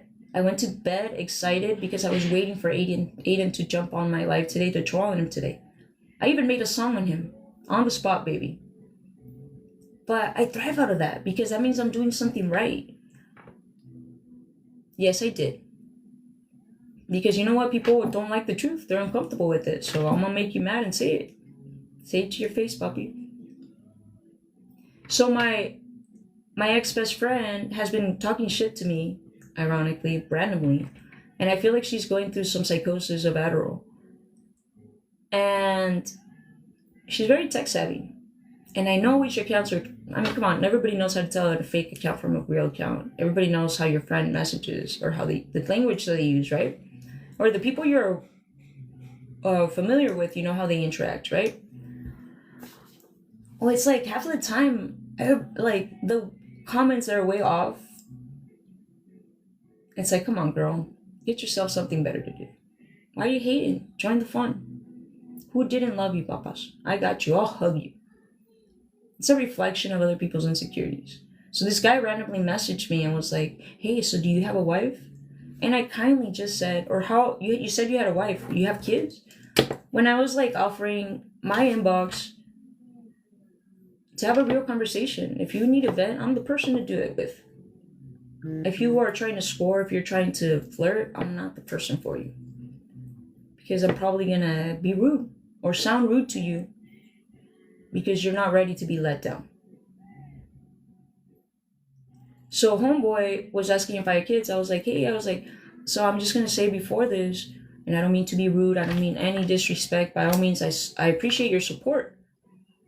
But I don't want to talk about things that are not, like, I'm all here to support you, but I'm married and I don't have any interest of looking for anything else. So if it's not relevant, like, I just don't want to answer it. Well, who hurt you? Well, nobody hurt me. I'm setting boundaries. Who hurt you to react that way? Because obviously you didn't take my rejection well, so you've been rejected multiple times, and that was your intention initially. So is it really me being a bitch, or is it the fact that you got exposed? He's like, "I'm just gonna stay silent. I'm just gonna unfollow." Then go for it. I am sorry you took it this way. Like I said, I wasn't trying to be rude, but don't be disrespectful to me too. That's not gonna fly in my fucking book. Now, don't mistake my kindness for weakness. I'm trying to build you guys up. I'm trying to make sure you guys are conscious and aware of yourselves and your powers. The power that you hold for all the shit that you went through, you're still here for a reason, and you're still fucking listening because you know for a fact that I'm right. You've seen it happen when you're thinking about somebody, they call you. That was you. When you said something bad was going to happen, papas, that was you too. Now shift your reality into something good, something positive. Why does it always have to be negative? Why can't you be the baddest one here?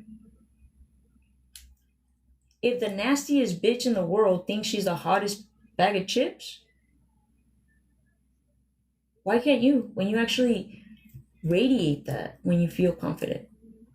Think about it. There's a saying in Spanish, el suerte del feo, ¿cómo dice? La suerte de la fea, la bella la desea. Which means that the luck of the ugly girl, the pretty girl desires it. Why is that? Because the pretty girl is trying to be pretty to be praised, to hear how pretty she is, to be told she's pretty. When the pretty and the makeup go away, there's nothing pretty left because inside they're horrible people. Most pretty girls are going to be bitches. And the most gorgeous girls are the girls that don't wear a lot of makeup because they're confident. Yeah. You know, pretty girls are fake as fuck. I remember I had an ex girlfriend that used to stuff her bra every fucking morning, and yet she humiliated me a lot. And now that I think about it, I'm like, esta vieja pirata, no mames. And here I was going to jail and shit. The fuck was I thinking? Bitch didn't even have boobs. But, and you know Josh, who I'm talking about too. Josh met her. Everybody was like, está bien hermosa y no sé qué chingados. Okay, but she's still a fucking bitch. That takes everything away. If a girl can be pretty with or without makeup, just because she has an amazing personality, that's the one boy. That's real right there. But no, there's girls that need external validation and need to feel pretty. So when you don't say they're pretty one day, they go and try to find the next dumbass. What's up, man?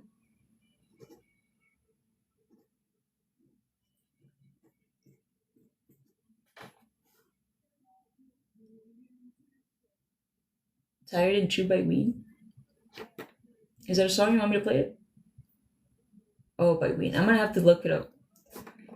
But yeah, pretty much. She used to fucking steal makeup from Walmart, and she thought she was the hottest, like bougiest bitch. Oh, man, we get out of here with your Walmart makeup that you gotta steal. I never went that low, let me tell you. I guess I did because I dated her. But you know, I learned. I lived and learned. I'm never making that shit again. And the pretty girls are confident because they own it. They're like, you know what? I don't want to be seen, whatever the nonsense. They're hella smart. A conscious person can't be distracted by what the TV or media is showing you, what the next trend is. How many people do you see walking like their backs are about to break, trying to pop out that butt that is just not there, man? It's not there. The more you arc, it's not gonna come out, papas. You gotta work that shit out. You gotta do some sit-ups. I can do side bends on sit-ups, but please don't lose that butt. Or they get that BBL. Is it true that BBL stinks?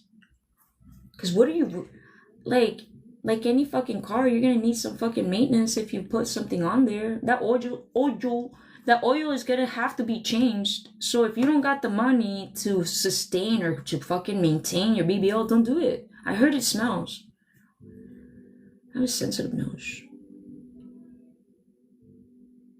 And the people that tell you, hey, like, you changed, man. No, I didn't change. I just outgrew your fucking mentality. And you don't like the fact that I'm reminding you that you're in the same spot.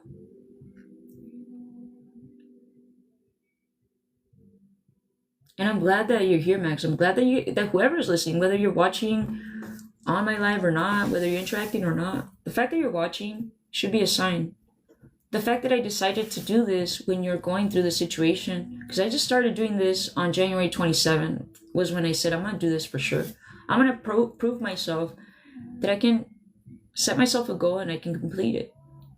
I said, I'm going to start with 1 week. If I do 1 complete week nonstop of 2 lives a day, I'm good. I can do it consistently later on. And I did it.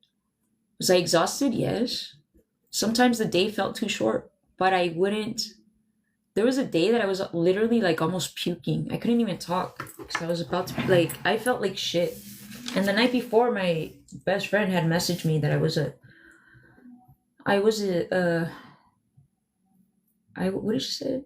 Say, rotten hell, you fucking inbred bitch. I was like, oh shit, you must be doing something right.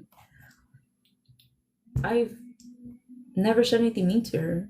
I was like, okay, I'm sorry. And then she told me, like, my guides told me, or I can hear them saying that you're the no of no's, the N-O of no's. And I hear you flaunting in my face how you married both of my soulmates, which was Christian and Ailed. And it's weird because I've been dreaming about them like the night before, and I was like, esta pinche vieja. And during that time, I had this nasty pimple right here that lasted like almost a month, and it would only get bigger. But the day I said, fuck this puta, she's in a fucking Adderall psychosis, She's trying so hard to be concentrated and trying to self-medicate, but she don't know shit. And she needs to accept that. And she just can't stand the fact that I chose to outgrow her or to just do better in my life while she's still living with her mom at the same age that I am, if not a year older than me, and never really holding a stable job. Yeah, she's done a lot more. She's been in Hollywood. She's met famous people, all you want. Is she happy? I don't think so. I feel bad. I want to go see her. I want to go tell her that she needs to wake the fuck up and stop her bullshit. She's smarter than that. She could be anyone right now. But she limits herself. She limits herself because she doesn't take opinions, because she doesn't see any other perspective than her own. And maybe the fact that I'm showing up here comes up on her phone and it pisses her off that I used to be so miserable and so angry and now I'm so happy. And I'm trying to get you guys to be happy. Because I'm not making any money. So it's like, I'm not trying to sell you shit. I just truly want you guys to stop following all the shit that you guys see on TV. And I want you guys, I'm glad that you're happy, Max. I'm glad that you guys go through the adversities and see them and embrace them and love them. Because, you know what? All that shit prepared you so that you can show up at the right time for that person that needs it the most. That's our whole purpose in life. It's not to earn money. It's not to work so that you can live in a house that you barely can afford and barely spend time in.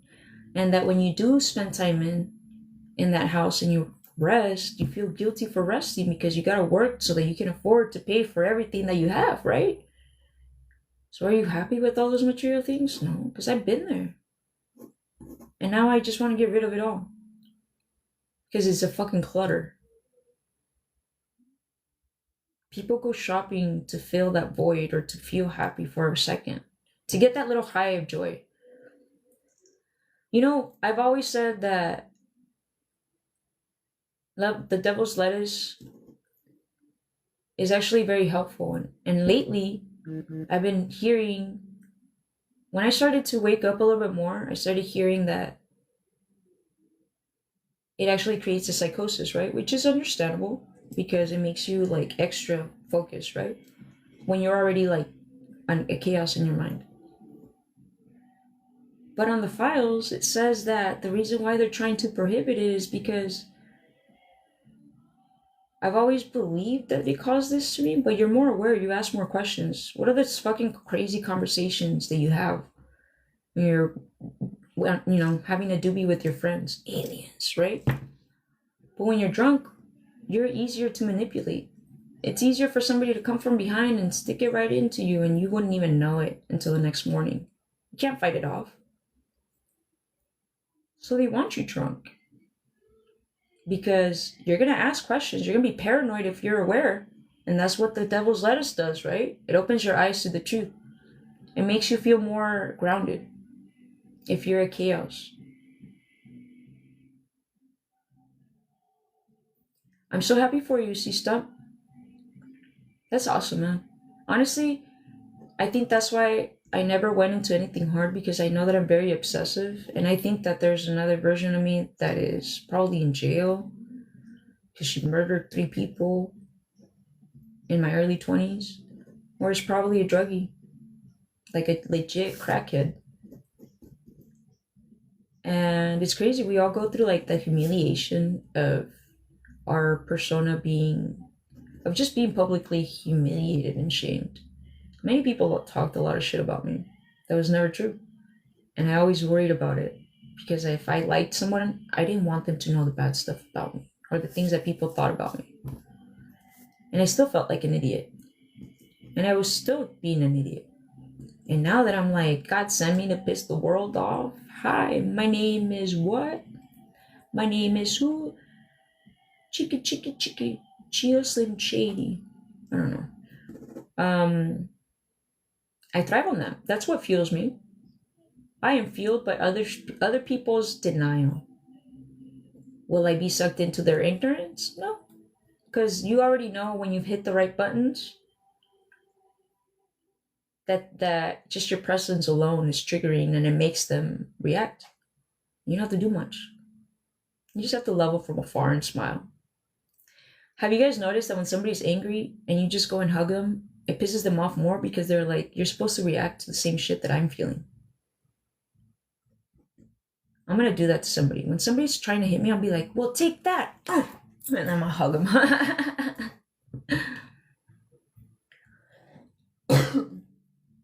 Many times I probably could have gotten my ass kicked because I was always telling Cholos like, "Oh, you want to fight? Are you a thug life?" But instead, I made great friends from all kinds of groups, you know.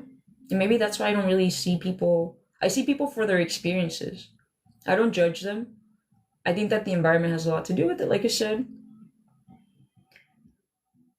And we're our only obstacle. Our biggest obstacle is ourselves.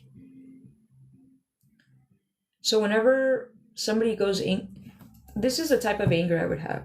And I'm not proud of this, honestly. And it's taking a lot for me to say this out loud because it's embarrassing. But I have been in arguments with my wife where I know that I could hurt her bad, where I'm holding a little too tight. And that if I were to black out, I probably wouldn't let go. But if I'm able to have 3 seconds to say, what the fuck am I doing? You're going to be fine 5 minutes later and you're going to realize that this argument isn't this big. And that was when I was at my craziest.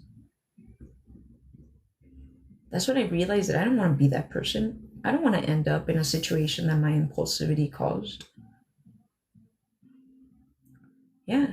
It's like, we got to make a pound. Oops. Yeah, like, we got to make a point. You're right. And it's the frustration that I don't know how to explain myself, so she doesn't understand what I'm saying, and she doesn't know how to put it in words either. So we're two emotionally unstable people trying to get a point across. But now we're both aware that, hey, you have to be aware I had a life before you. And if it hadn't been for that life, I wouldn't be here today.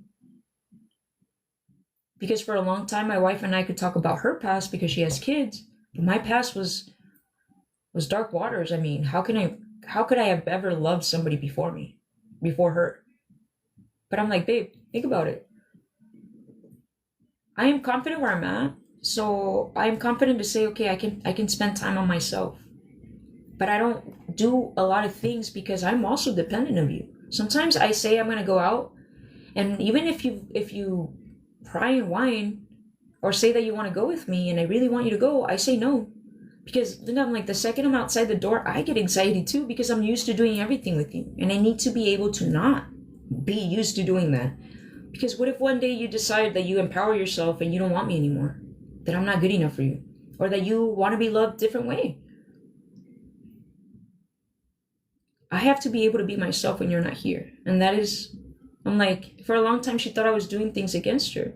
And after this conversation, it's like, wow, like, I realized that this whole time you were working with me, not against me. I'm like, yeah. When you told me that I was helping everybody else but not trying to fix myself, it pissed me off because every single day that I stayed here was me trying to help you. When I had already said, I'm not going to fucking let anybody walk all over me. I was like, no. Because I beat myself up because I know how all the shit you've been through and I'm adding to it. I was supposed to take care of you from that pain. But yet here I am adding more. No, when I tell you to fucking fight back, I mean tell me no and say no and get the fuck out of here. And let me be in my misery.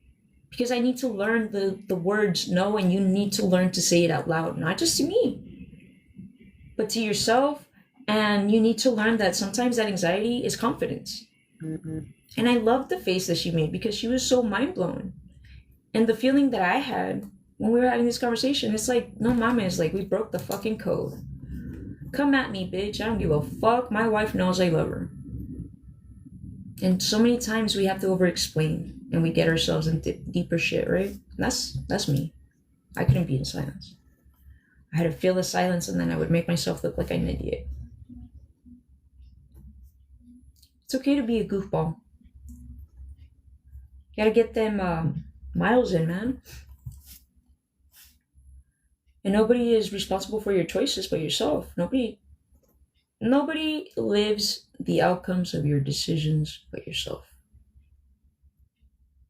Will I fix things with my sister? Maybe in another life. But right now, I know that I don't feel comfortable being around her because she brings out a side of me that that I'm trying to get rid of. And that it's okay to slip sometimes, but I can't just disregard the times that I slip. I have to acknowledge them, right? Yeah. And I love my sister. Don't get me wrong. But she's a big baby. She wouldn't go out. Like, I'm not trying to get any hate for her. I don't hate her. I did hate her at one point, and I need to learn to detach her from well, my experiences during that time that she was born. But yeah, there's times that she's very like she just shuts down, and there is no. She's very stubborn, and it's like no, bitch, no. And she means it when she says I don't give a fuck. And that's the thing that like she because we grew up in such a violent environment. When she was growing up, when she was one was when 3 years old is when my parents got separated. So during that time, hey Miss Panda, what's up? I was during that time I was actually like trying to we were all going through the separation, right? So my sister didn't really get to enjoy her childhood. And I think that she had autism, but she was always praised because of how clean she was, how organized she was when she was growing up. That it's like she was so sure of herself because she was given that confidence that it was overlooked. And I feel like there was some divergencies there. Thank you so much. I really appreciate it.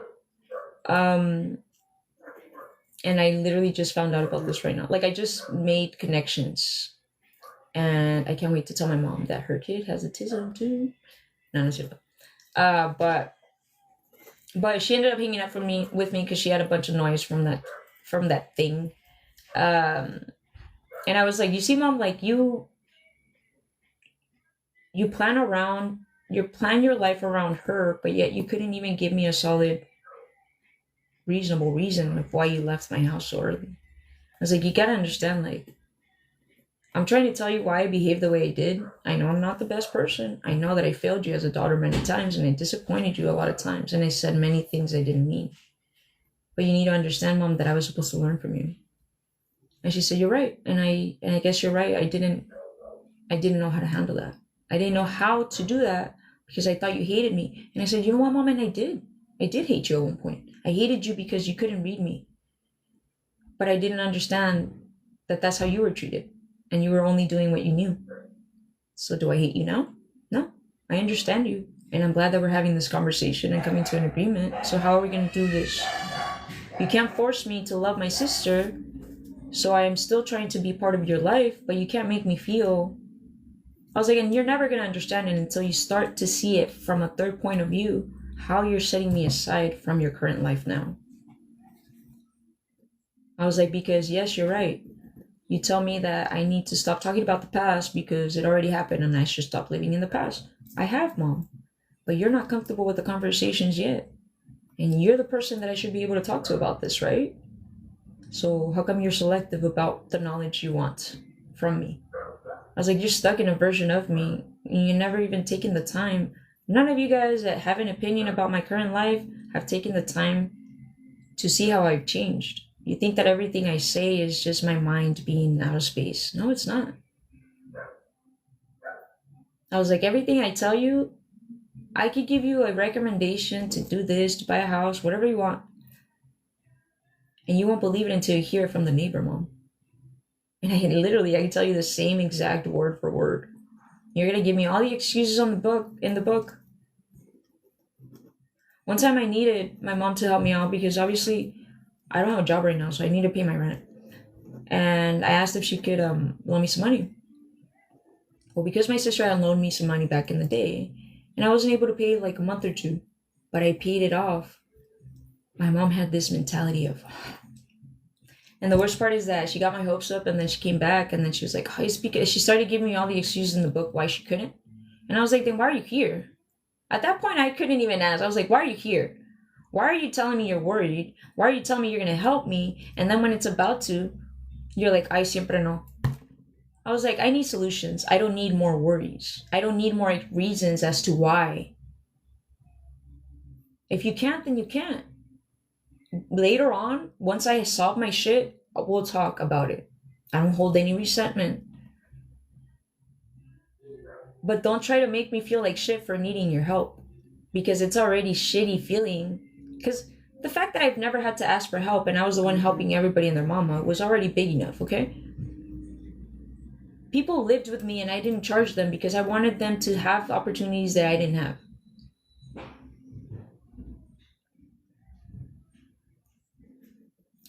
But whatever. I get mad because I see that most of those ideas are not my mom's. And my mom is too scared to ask herself if the images that she has or the things that she has. And I told her yesterday, I was like, the fact that you hold on to all these sayings is because you're so scared of your reality falling apart. Because you already know that it's nothing how you thought it was. Simply by the fact that you know that your uncle is a PDF. That one of your younger brothers is a PDF. And that you've known that all around us have been victims of it, and we overlook it. Because esas cosas no se hablan, right? She said, you know what, maybe you're right. I was like, yeah.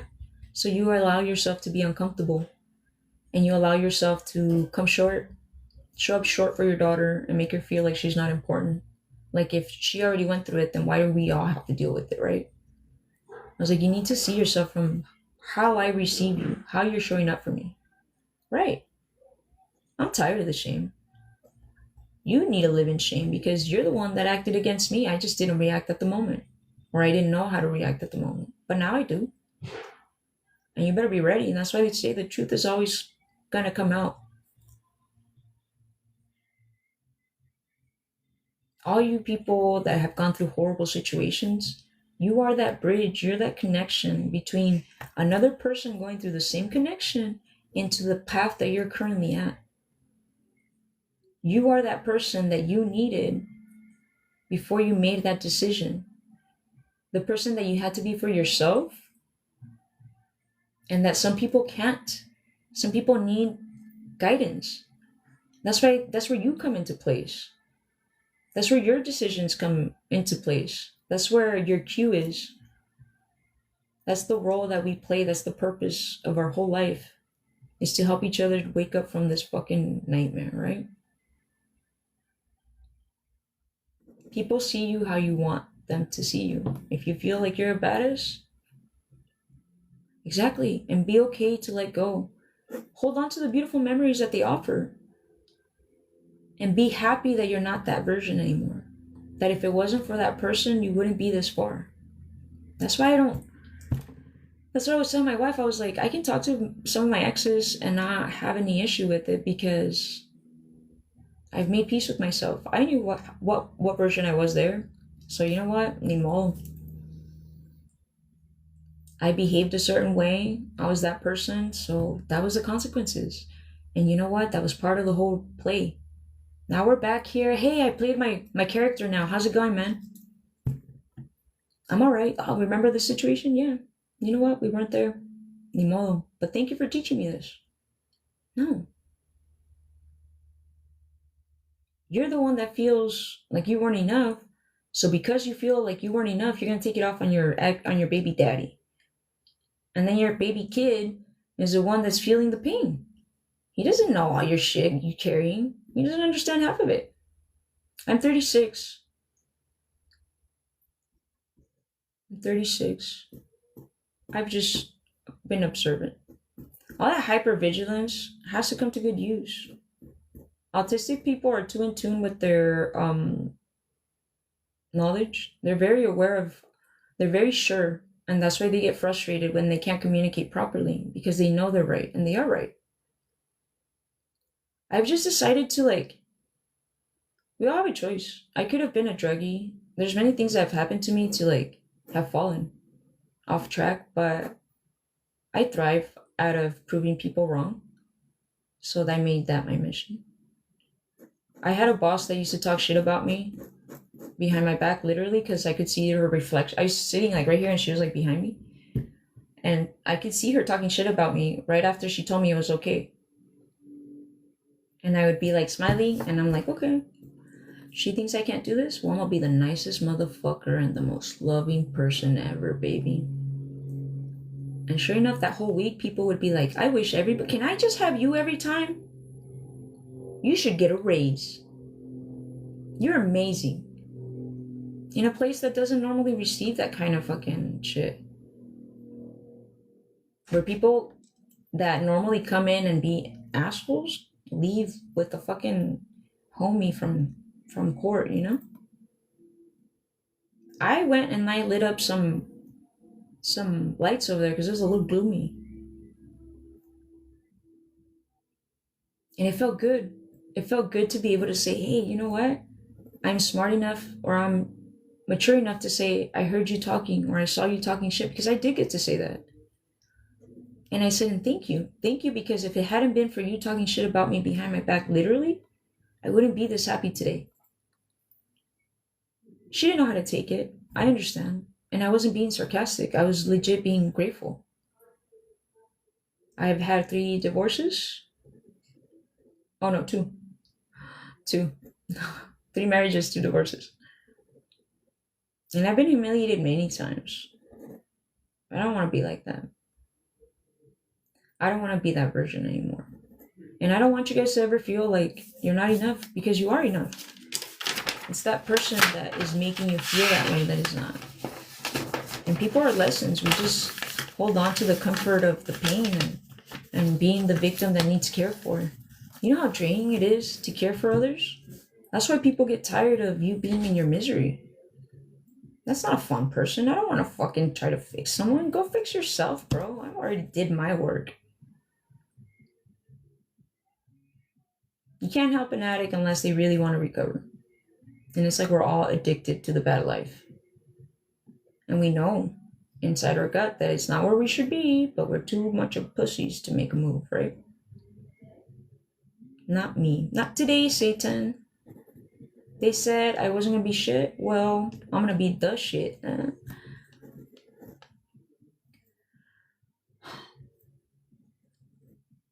It's also whenever I see people from my own job. I had this old coworker. So my ex-wife used to work with me, right? And it was his niece. Mind you, this is a pretty girl that every guy wants to date. Did I have to, like, search for her? No. She came on to me. She was the one talking to me. She knew I was barely breaking up with someone. She was the one who ended up moving out of her house all to be with me. And I had broken up with her or whatever. But when we finally decided to get married in Vegas, the jewelry girl ends up working at the girl that sold me my ring, or her ring, worked at Nissan at the place I was at too. So then we told her not to say anything because we were going to go elope in Vegas, right? After my New Year's Jurassic Park meeting Blue event. Because I love dinosaurs. And it was like when the Jurassic Park theme was opening. And she got me like year passes and shit. It was like fucking awesome. So on the 3rd of January, we were gonna go do that, right? My mom already knew. She had a suspicion. But everybody at work already knew before we went on vacation, because homegirl ended up telling us she wasn't going to say shit, but then she goes to work on a Monday and says, guess who's getting married, guys? And then, well, the uncle knew about it. Well, homeboy goes as far as telling HR that we were going to get married to try to get his niece or me fired because he just couldn't stand it. The whole family shut her off because of me. And I had to decide if it was more important for me. I kept telling her that she needed to build a relationship with her family. And I didn't know how much it affected. I knew it was going to affect our situation, but I didn't know how much it would. Long story short, I love when he jumps on my lives.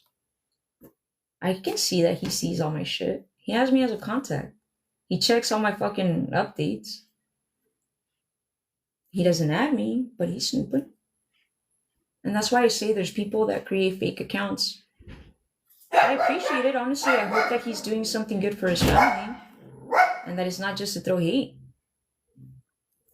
Uh, who? I'm not gonna say. I'm not gonna put anybody on the spot. He hasn't logged in this week, but he did see my story yesterday. So what he would do is he would log on, and one time I was like, "Hey, man," because I had seen him the previous day. So for like 3 days, he would log on straight.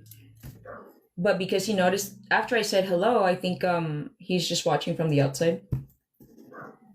But I'm pretty sure I know. Like, he tried to get me fired hard from work, and every single time he tried to talk shit about me, it always backfired because people would buy cars because of me, because of the service that service provided. Not necessarily me. My boss was badass too. My boss was like no other. Well, she is like no other, honestly. But we all have our flaws, right? Well, the owner of the store was okay with it. They were happy for us. Everybody and their mama was happy for us except for him and his family and their family. I can even tell that the dad was kind of happy too, but he couldn't be because the mom, I mean, they're kind of like based on appearances and what people are going to say. So if that means staying in a loveless marriage with separate rooms, then let it be. As long as people think we're a happy family. Let it be as long as people think we're a happy family. We can lie to each other anytime. Cause we are in denial, you and I. You see, when I'm happy, I get to rhyme. But dude, make songs on the spot. But yeah, that's how they are. Unfortunately, appearances matter. They can look like they have all the money in the world and be struggling behind closed doors. But you know what? They got the picture, so it's all good. People think we're good. And it makes me sad because that's the only daughter, right? Fast forward now, they missed out on 3 years. Things could have been different. I was actually the one who left first, before anything started, because I wanted her to have that relationship with her parents. I reminded her how important it was to reach out. I pushed her to reach out many times. I would literally type a message for her to send. Had it not been for me, they wouldn't have gotten any communication at all during that time. And I'm not saying this so that they come and thank me, no. But it's like, accept the fact that you were wrong. I ended up giving her her marriage license the second time she got married. The second time she got married. She couldn't even look at me in the eye. I was proud of myself because I was fine. And it's cool because I can tell my wife about this. And she understands it. Because I'm not that person anymore. And she understands where I came from. She understands why we had a conversation we had in the beginning.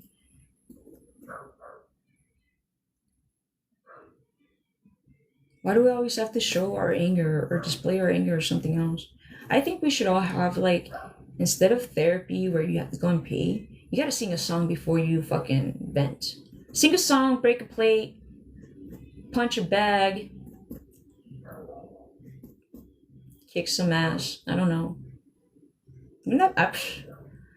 Copywritten, guys, please don't copy my idea. I'm gonna open a place where you go and break shit, and then the therapist is right after you guys. I gotta sign out arguments.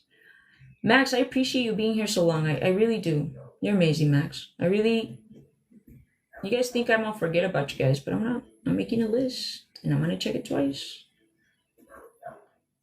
So the reason why you guys are jumping on during this important time of me creating this is because you guys are going to play a very important role for me.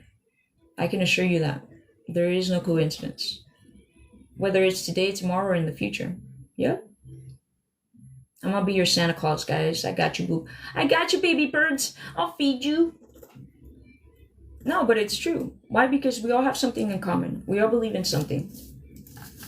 Whether it's the curiosity that we have in common, maybe it's not the exact same thoughts.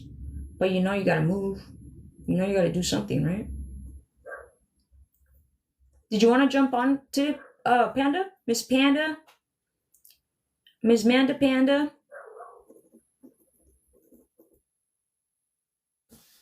Or did you want to get on later today? It's your call, boo-boo. All right, let me get you.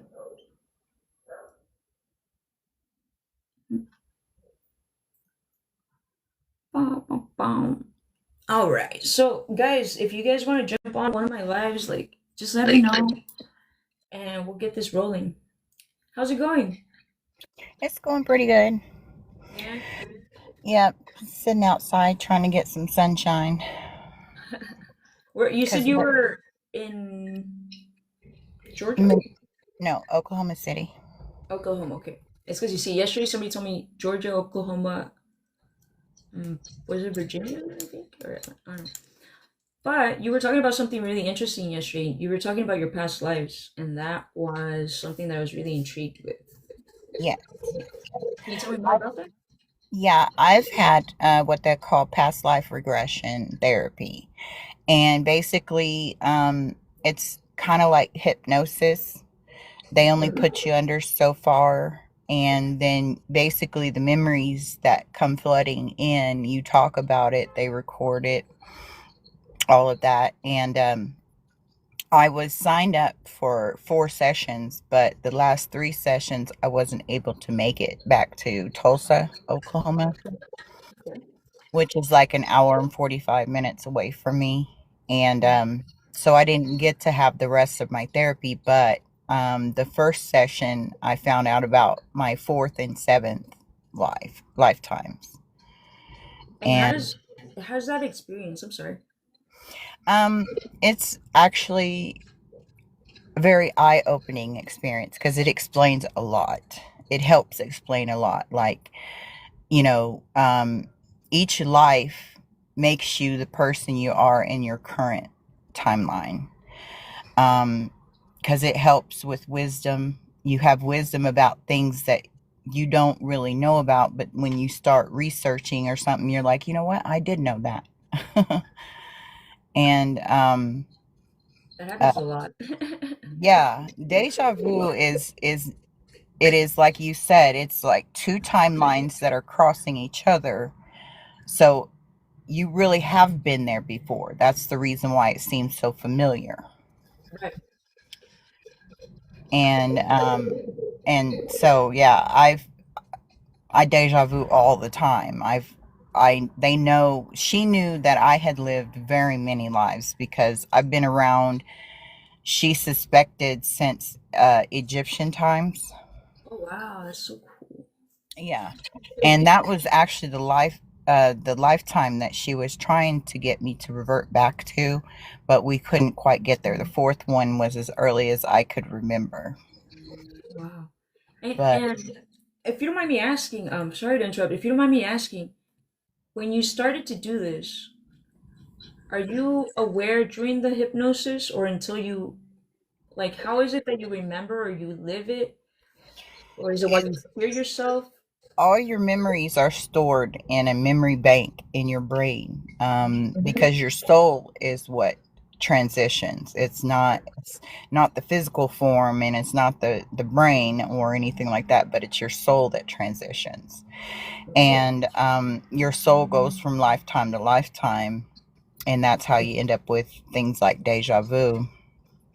And but no, during the therapy you don't know of anything. It's afterwards when you get to listen to the recording or watch the video. It depends on each medium is different in how she does regressive therapy. And so that's, and then that's another thing that I have that she says that I've had for many generations is the ability to communicate with spirit. I've been able to do that since I was 3. And were you able to decipher, like, to tell them apart from real people, or was it when you first started seeing them? Was it something that you thought was like just among us? Well, that's when my mom found out, is because she, would always catch me talking to myself.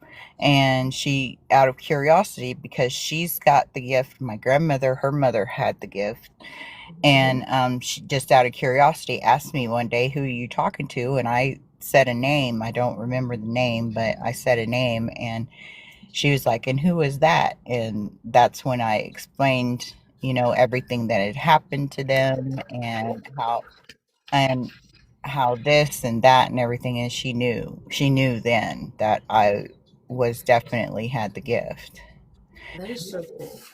And I used to do readings and things like that, but it takes a lot out of a medium, to especially a physical medium like myself. I Mhm. feel how they die. And so that has taken a toll on my body. And so my body has started to break down. And so I had to stop, because I had to shut everything off because I couldn't handle being around that much energy. Unstable energy too, right? Right. Yeah, that's one of the things that my wife and I were talking about. How sometimes we go into a room and we feel like everybody, like it's just feeling really heavy, and Yes. how in reality we need to like be able to practice to go into a room and not be affected by the energy in the room. Let it just like bounce off pretty much, because it's Right. not nothing that belongs to us, and even the people that are carrying it. Um, it's funny that you mentioned, like, I love how everything has been laying out for me this week, and the people that have joined the live and everything, because Sir Mask right here that joined in is my friend Q. And for a while I didn't know who it was. But he started talking to me. We went to high school together, and I always felt like I owed him an apology, because I knew there were situations that happened in front of me that I could have stopped, and I didn't. Mm. So I was finally able to apologize. But then he was going, like, it's crazy because the people that have this third eye or this other feeling have gone through a lot of adversities, a lot of like pain, some sort of humiliation. But in the end, like, the topics that are hit in the days that have passed have been things that I that I write about in the morning before I talk to anyone. The other day he came in and he mentioned something, but I wanted to wear something green, and green was like the color for the week, pretty much. And he legit comes and he's like, "Oh yeah," and he mentions green along with the number three in the same sentence. And I was like, "Okay, I knew why you appeared." Or simply the fact how he sees life, how he's like, "You, I think I already." Like my wife sees this as, we can be in this timeline, but you could have died in your timeline and continued to live on a different one, if that makes sense. Yeah. um where she says that she had in a situation where she was driving, and then she felt like she was about to have an accident, but she's like, I Mm. didn't. She's like, but if you really look and analyze the situation, she's like, that truck should have hit me. Like, that truck was supposed to hit me, but I ended up making it home. So she's like, and some part of me feels like that truck did hit me and I did die, and the person that's here right now is another version of it. I'm like, okay, well, I feel like it's probably defined differently in everybody based on their beliefs. Yeah. Um, but just yesterday that you mentioned about your past lives, I was telling, and I think I had talked to my wife about how when I was little, I used to think I was a man with like, I thought my face looked like this guy with like dark hair, short hair. I was very good looking, let me tell you. but but well, back then I was really cocky, really confident. And it was my insecurity displaying as confidence. But when I looked at I remember clearly the day I looked in the mirror and I saw my reflection, and I was like, oh shit, I'm a girl. Like, what the fuck? It was crazy for me, you know? Um, and it always like kind of like stood out. And I've always felt like, okay, but why do I not feel comfortable? I don't want to be a guy, but why does my behavior have to be the masculine entity? And I realized that it was mainly because I needed to push myself to go into the unknown, to be more so like secure in my own skin.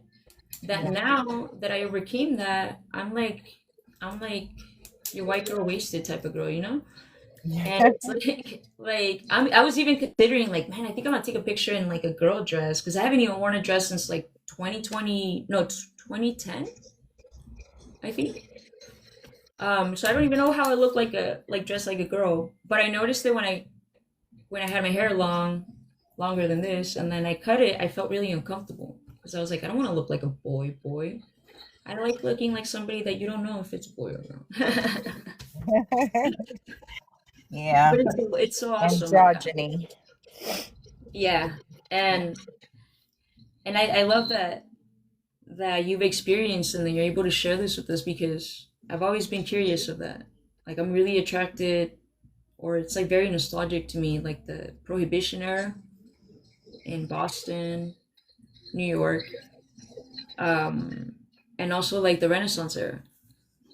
And I've always felt like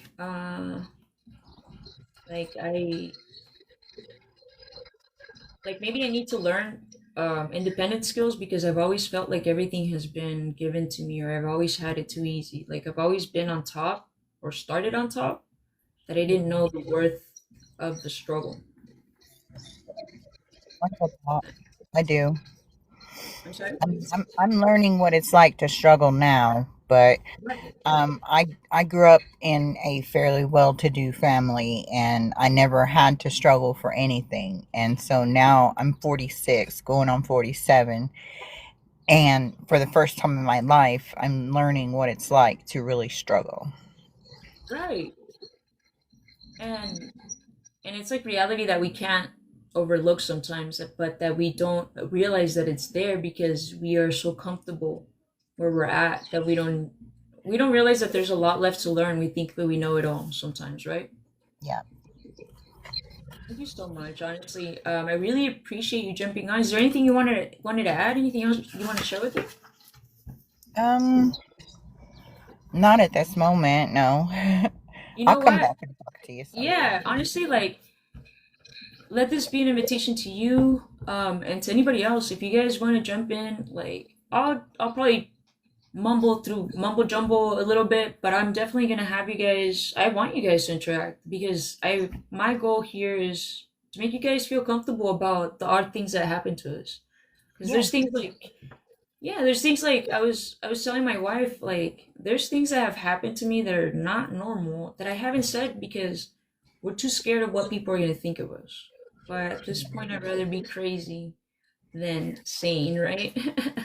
Yeah. Yes. I'd rather people think I'm crazy because then they'll think I'm unpredictable. Exactly. And it's awesome to be so unpredictable that you don't even know how you're going to react, but you're able to handle it so gracefully. Yes. That is Yes. amazing. Thank you so much. I really appreciate it. What's the normal? Was the normal the crazy? I think it is, honestly, because we're all in this like illusion that money solves our problems, but then the wealthiest men are so miserable all the time, right? Yep. Absolutely. You are broke if there is nothing that you have to offer in your heart if you're not happy with yourself. Absolutely. I agree with that. You know, Unfortunately, we have to be I the ones who believe put that it. I believe the real rich people are the ones that have heart enough to care about a complete stranger. Exactly. Exactly, because you see beyond what they can see themselves. Like like you said, we're all our soul is probably the most valuable thing we hold. That's why it's the typical sell your soul type of thing. And are we Yeah. selling our soul when we devote ourselves into everything else in the external but ourselves? Yeah. Yeah. It's crazy how people tend to normalize certain things, but that's the beauty of being different. That we have this huge world where everybody can be themselves, and there's still enough space, and there's no need to be shaming something that we don't know, and that we can just learn from it. Yep. Absolutely. It takes a wise person to really be like, okay, I want to sit down and get to know what makes you tick, Right. instead of just passing judgment. Exactly.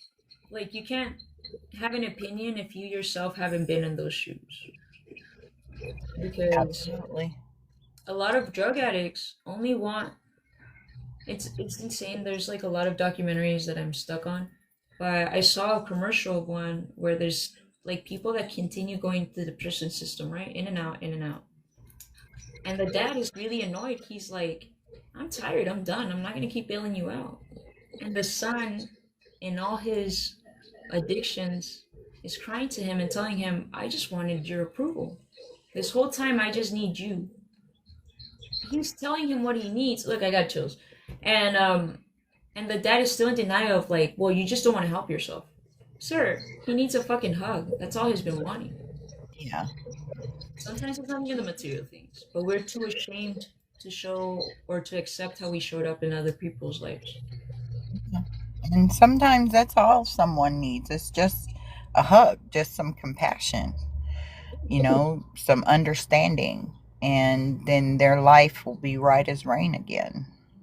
Exactly, because like I said, like a simple gesture goes a long ways. I don't need a bonus at work. All I needed was a person to tell me that like I would love when they came in to do a divorce and you have the typical female that has been brainwashed that she can't do anything if she doesn't have her man, right? But I'm like, girl, you're right here in front of me. I'm like, you already have taken the biggest step ever, which is taking the nerve to go and fill out paperwork to get a divorce. What are you waiting for? I'm like, Yeah, it's like you're calling right here, and what are your kids gonna say when you leave? What are they gonna say if you stay? yeah, Because you can't ask them why they're staying too. no, And that's one of the things that my mom tried to be like poke about, be like, why are you this person if you I'm like, Mama, you stayed with my dad for so long and he was a horrible person. yeah.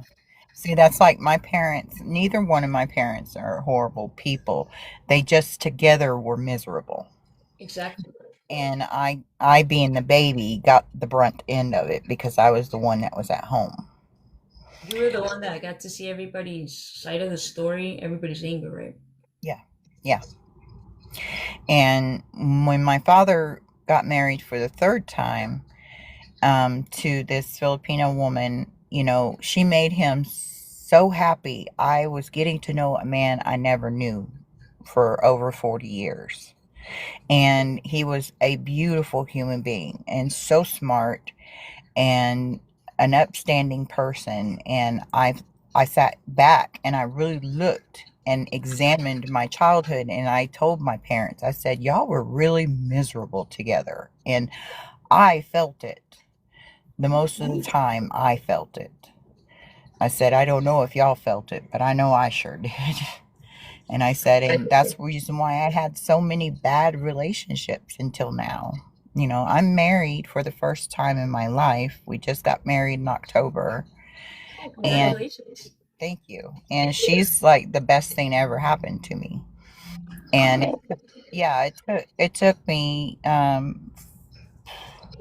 45 years to find her. And Oh, yes, we both say that we wish we had met each other 20 years ago because she was in some real crappy relationships too. She was treated like a piece of shit, and she isn't. She's the most wonderful human being I've ever met. And, you know, um, I show her the love that she deserves to have, and she shows me the love that I deserve to have. So that's the reason why I knew she was my one, and I wasn't going to question her proposal, or because I'd been proposed to so many times in my lifetime and nothing ever came of it. But then again, they showed their true colors before I got that close to it. that's good. I mean, I love hearing you say that because honestly, I got to experience one of my exes that her aunt had her best friend, and she has like, mind you, her husband cheated on her. She had two kids from the husband. The daughters were mad at her because he ended up getting cancer, and who did he go for help? Obviously, she helped. She Even though they had been separated, he had already been married. She still took care of him until he passed away, unfortunately.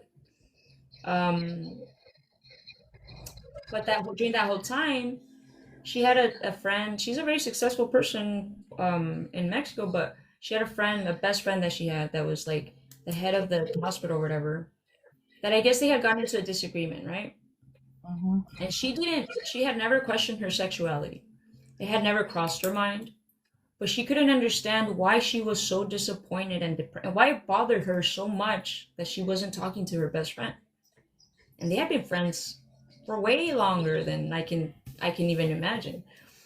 Um, and the psychologist is like, well, have you ever considered like that maybe you have feelings for her? It was so cool to see her in her 50s, so happy for the first time, Hmm. and to go to their wedding after like they both were feeling the same thing, were having the same ideas at the same time. And the moment that they both decided to make a move, it was like literally a mutual situation. It was like totally meant to be. And I used to think like, well, how can you be gay and then straight, or how can you be straight and then gay? And it's like, well, that's the problem, that we look at the person or at the vessel and not the energy that's inside. And sometimes we're so stubborn that we don't want to acknowledge that we failed yet again, and that you're gonna have to start again, that you force yourself to be in a place you don't want to be in because you don't want to struggle, because you're too prideful to say you're sorry, but you're too prideful to say that you need them at the same time. Yeah. And when somebody makes you feel comfortable to be able to say those things, it's like it's cool because, like you said, another person completely comes out. And sometimes it's a heartbreak, sometimes it's the putting back together of a heartbreak. But we all need that support. Not just We just need that reassurance that the support we're trying to give ourselves is the right one, right? Yeah. Yeah. And seeing that's like me, I hid my sexuality for most of my life, and that was because I was worried about what my father thought.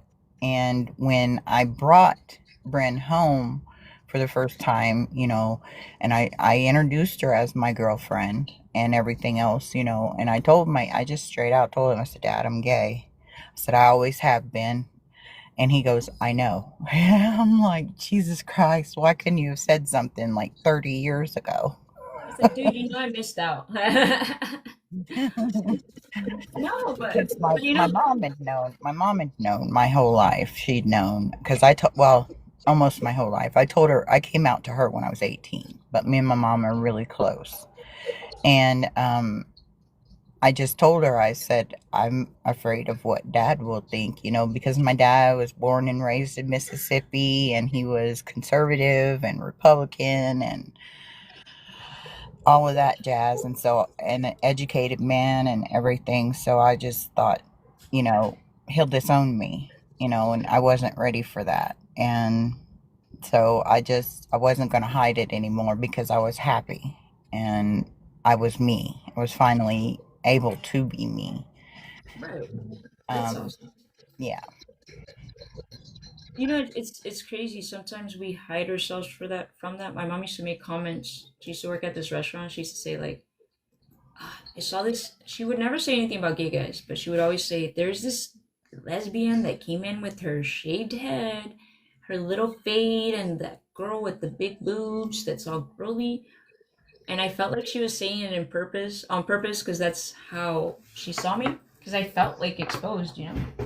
When I finally told her, it's like she knew about it, but she was in denial. But her worry was people are gonna reject her, and in that rejection that she was so worried about, she didn't want me to be myself around my family because it was considered disrespectful. But when my uncle came out, she was all for it. She's like his biggest fan. So it's like I understand because I'm her child, but at that time it would have been nice to not feel like every girl that I talked to was my wife or my girlfriend. I mean, so and then it sucks because it's like she wanted an answer, and I'm like, well, right now I can tell you that I'm gonna be honest with you, Mom. I was like, what I'm trying to explain to you is that I'm not gonna limit myself into thinking just because that person's a girl, I can't fall in love with them. I was like, it could very well be a guy, it could very well be a girl. And I ended up marrying my and my first marriage was because I wanted to leave my house. And I had found somebody that was a guy, so I knew my mom would approve. And I thought maybe if I do this, maybe my mom is right. Maybe I'm not. Maybe I'm just in a phase. And I already know that if I'm going to marry any guy, it's going to be this guy. So he's already here. We have the chance. Let's do this. Yeah. And obviously, it wasn't the right decision. And the first thing my mom said when I got home was, "Did you cheat on him with a girl?" And I was like, "No, mother. He was just a jerk." but but he was an amazing person too. We just were in different timelines, in different phases of our whole journey where we were both insecure and all we were doing was just like reflecting each other's emotions and not really discussing them. So that was kind of like the start of my misery because I felt guilty for that for the longest time. Mm, but now that I'm like more aware, it's like, okay. It's crazy how you kind of like go of a lot of hate because I was just very miserable. Yeah. And people get mad because you're happy. It's like I can teach you how to be happy, baby girl. And just one second. Pickles picks the right time at the time. Yeah. But I'm gonna Yeah. go ahead and get off of here so I can go back into the hospital. That's where my wife is. We've been here twice now in the last month. Is she doing well? Is she okay? Well, they think she has an autoimmune disease, and it's been affecting her legs and her eyes. And so they've got a battery of tests that they want her to do: another brain scan, another spinal scan. They did a bunch of blood work, and but we had just got out of the hospital Sunday, and because after her hospital stay, she went to rehab hospital to because she had to learn how to rewalk, and we were there for like 2.5 weeks, and then they just released her Sunday, and then 3 days later we're back in the hospital. Well, honestly, you have my prayers. I know that she's gonna be okay. Yeah. And and this is just a little test that life gives us to have have some fun to so that we can make it a little exciting, right? Right. But she's It's gonna be fine. I that's know for a all it fact. is. It's just one of those tests that life gives us, and to see how we react to it. And right now she has decided to quit fighting the doctors and just stay for as long as it takes. um we're having problems with the insurance right now because they don't want to pay for this hospital stay, but damn it, they're going to pay. Oh no, yeah, believe me, this is like probably what she needed to allow herself to be taken care of. Yeah. Yeah. So it's Because gonna I be good told for her you guys. my biggest fear is, because I'm in a wheelchair, so my biggest fear is her to come home and fall, and Right. our son be at work. I have no choice but to call paramedics to come get her off the floor because I can't do it. And she's understanding my fears, and that's the reason why she stopped fighting. And she's like, I'm going to do what they asked me to do. So, Yeah, because we you know will. what? She can't be there for you if she's not 100% healthy, so she needs to give in a little bit. Yeah, exactly. And that's just it. She's so upset because my dad passed away in 2024 in December.